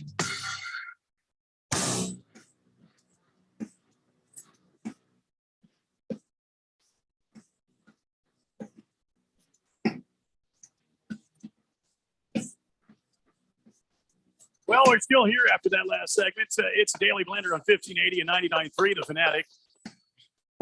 Fortunately, my phone is on Do Not Disturb during the show. Sure that Radio Ron has sent me at least a dozen texts. Keon, make sure you check the office for a couple of empty boxes for me. 888-368-1580 is the text line. Fourth Dimension showing up again. Big George on the text line says, as soon as it decides, yeah, Ralph, these Dodgers were well rested, right, last year when the Padres kicked their asses in the divisional series. The best team in baseball didn't even get out of the first round of the playoffs. Davey Roberts can't manage his way out of a wet paper bag. Ha ha ha ha ha ha ha ha ha ha. I'm tired. You should be after that last segment. Lost Toby says Davey Roberts caused the Dodgers to miss out on a few rings. He's my favorite Dodgers manager, though. What? I love Dave Roberts, but my favorite is Tommy Lasorda. Will always be Tommy Lasorda. So. Boy, he was a character, wasn't he? Yeah, I love Tommy. Remember when he and the Philadelphia Philly got into it? Yeah. Whistling Gerbil says Mad Bum gotta go. Uh-oh, that doesn't sound like good news. Yeah, I think he got lit. Well, it's not surprising. Choro on the text line says, Keon, give me a hit of what you're smoking. I haven't seen any smoke leave Keon's mouth all day. A hit of what? I mean, I've been watching him, and I haven't seen anything. All right, guys, we're short on time. I want to tell you that I have a list of the invitees to the 2023 NFL Draft. This list includes Texas running back Bijan Robinson, USC receiver Jordan Addison, Boston College receiver Zay Flowers, Ohio State receiver Jackson Smith Njigba. Njigba? How do I say this? Njigba, okay. Ohio State. I was doing really good until that. I wasn't even that bad. Well, thank you. Ohio State tackle Paris Johnson Jr., Georgia defensive lineman Jalen Carter, Keon White, Tyree Wilson, Will Anderson, Christian Gonzalez, Joey Porter Jr., Devon Witherspoon, and Brian Branch. Out of that list, guys, who do you see being maybe the biggest draft night surprise? I mean, it could be a couple of guys. It could be Bijan, just because, I mean, everybody agrees he's great, but just the way that the league views running backs, somebody may, and I'm going to put it in air quotes, reach. I mean, I don't know if you can reach for a guy that good. I mean, he's friggin' awesome. And quite frankly, very Saquon Barkley-ish in how he is. I just don't know that that's a reach, but because of the way the league views the running back position, that could be something that's considered to be a surprise. It just depends on how you have some of these guys rated, because I mean, a guy like Zay Flowers is a really, really good receiver, but he's so small that I think that might scare some teams away. He's going to get drafted in the first round. I think so, just because. But isn't that the trend with receivers though lately, though, Keon? Yeah, I think Devontae Smith kind of crowbarred the door open for the smaller receiver of, look, if we worry about, can these receivers get off of being jammed? Can these guys, take the hits and punishment? And I think we learned from Devontae Smith, look, if you can't touch the guy, you can't jam him, you can't hit him. I think that's what he's proven with his elusiveness. And so we're seeing a lot of guys that aren't that big. Zay Flowers is another one. Jordan Addison from USC is another fantastic receiver that's a bit on the smaller side. I wouldn't say that Addison's a reach though, because his production was so good. But with Zay Flowers, he's so much smaller than everybody else. That could potentially be a surprise in terms of where he gets taken in the draft. What about you, Ralph? Do you see anybody on here that could be a potential draft night round one surprise? When you say surprise, meaning that they actually go night one or don't go? Well, I think they go night one, or maybe number one overall. I mean, something that everybody else is missing. I mean, everybody's talking about quarterback, but nobody's talking about some of these other guys. I haven't heard two words about Bijan Robinson. I haven't heard two words about Jordan Addison. I mean, I've heard a little bit, but not very much. Everybody's just all quarterbacks all the time. I mean, what about Joey Porter Jr.? I mean, maybe he could sneak up there and be a first pick. I mean, you know what's going to be. I think the one thing that could happen that could have happened before the BS that came out a few weeks ago is the kid from Georgia. Oh, Jalen Carter. Jalen Carter could go number 1. He's the best defensive talent in the draft. I know he has the issue where he put a couple pounds on. I get that. I know he had the issue with driving and that whole thing that happened with him. But again, he's a kid. He's Warren Sapp. That's who when I see him, I see Warren Sapp. And I just think he's somebody you don't pass on. And with that number 1 pick, he could be gone. I can tell you this much. I really hope Seattle grabs him at 5, but I think he'll be gone by 5. So you're thinking that you're thinking that Jalen Carter's number 1. You're thinking Keon. Who did you say? Bijan or? I said Bijan just because of the way the league views the position, and Zay Flowers because of his size. I don't think that those guys are going to be number 1, but I think that they're going to be higher than a lot of people think. So more of a surprise on draft night. Yeah. In terms of where they are in the first round. If you want the other way, the negative way, Christian Gonzalez is a player that is incredibly athletic, but we haven't necessarily seen the consistency from him, the corner out of Oregon. Yeah. And people might look at that inconsistency. He might be somebody who's very valuable who might fall. So that surprise could probably go the other way too. We've been all over the road in sports today here on the Friday edition of the Daily Blender. So I apologize, but I just had to add this. Tristan Casas, it was up to bat. It worked a good AB. He got 14 pitches out of this pitcher. And then at the end of the at bat, he drew a walk. Now, what's weird is when he drew the walk, he had a bit of a crazy reaction, and so here's the audio. You hear that? That was him. He drew a walk. He drew a walk after a 14 pitch AB, and he just let out with this guttural scream. Let's hear it again. And there goes the bat flip. And it was like a bat flip and a scream after a walk. I've never seen that before. Tristan is he's a player for the Boston Red Sox who desperately needs something offensive to go their way. Let's hear it again. I mean, I can see this sweeping through baseball now, Ralph. We've already got guys doing, a merengue around the bases after hitting a home run. Why not with guttural scream and a bat flip for a good AB? What do you say about that? It's funny. We've seen more and more guys, at least I have so far this season, that get pissed off when they walk, that stare down the pitcher because they walked. The pitcher doesn't want to walk them.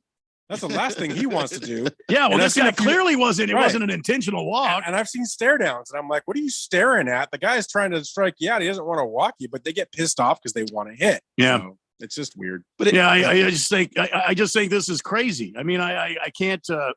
Anyway, I don't want to see this. This is a disturbing new trend.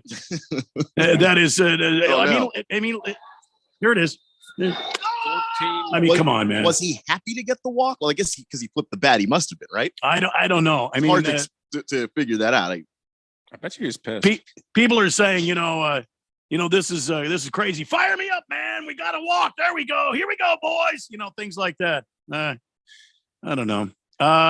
So congratulations. I'm not going to give him man of the day. There's no way I can do that. Tristan Casas drew a walk, did a bat flip, and screamed and got on base. I don't know that it helped them. They were playing against the Rays, so obviously they lost. All right, 888-368-1580. If you got any last few comments you'd like to get in here on the Daily Blenders, we had for 6 o'clock. But right now, it happens every day. It's time for On This Date. Wait a minute. Let me get there. On this date in Big George's sports history. In 1968 at the Astrodome, New York Mets pitcher Nolan Ryan earns the first of his 324 major league victories. The 21-year-old right-hander hurls 6 2/3 innings of 3-hit baseball to lead the Mets over the Houston Astros 4-zip. Danny Frizella takes the save in the 2 1/3 innings of relief. Tommy Agee goes 2 for 3 with 2 runs. And Art Shamsky 2 for 3 with 2 RBI. So I have to say, in full disclosure here, I didn't get Big George's, so I had to pick that one out myself. So I hope I did okay. Not bad. What do you mean not bad? It sounded good to me. Nolan Damn Ryan. That's how good that was. It's not bad. I'm still going through the whole Dodger thing. I'm trying to, You're decompressing. Yeah, you got all wound up. A couple of scores of note, by the way. All right, here we go. Scores. The Bulls leading the Heat at the end of the third quarter, 68-67. Wow. And it looks like it's only the fifth inning, so but it looks like the Tampa Bay Rays and that streak might be coming to an end here. Oh, really? They trail the Jays 6-1. Wow. Ooh. They're getting stopped. There's one more score you didn't give. What's the Diamondback score? 28-0 they're Diamondbacks. They're losing by lots and lots. That's the score. It's 5-1, I think. Bob's going to give up 5 runs in 5 innings.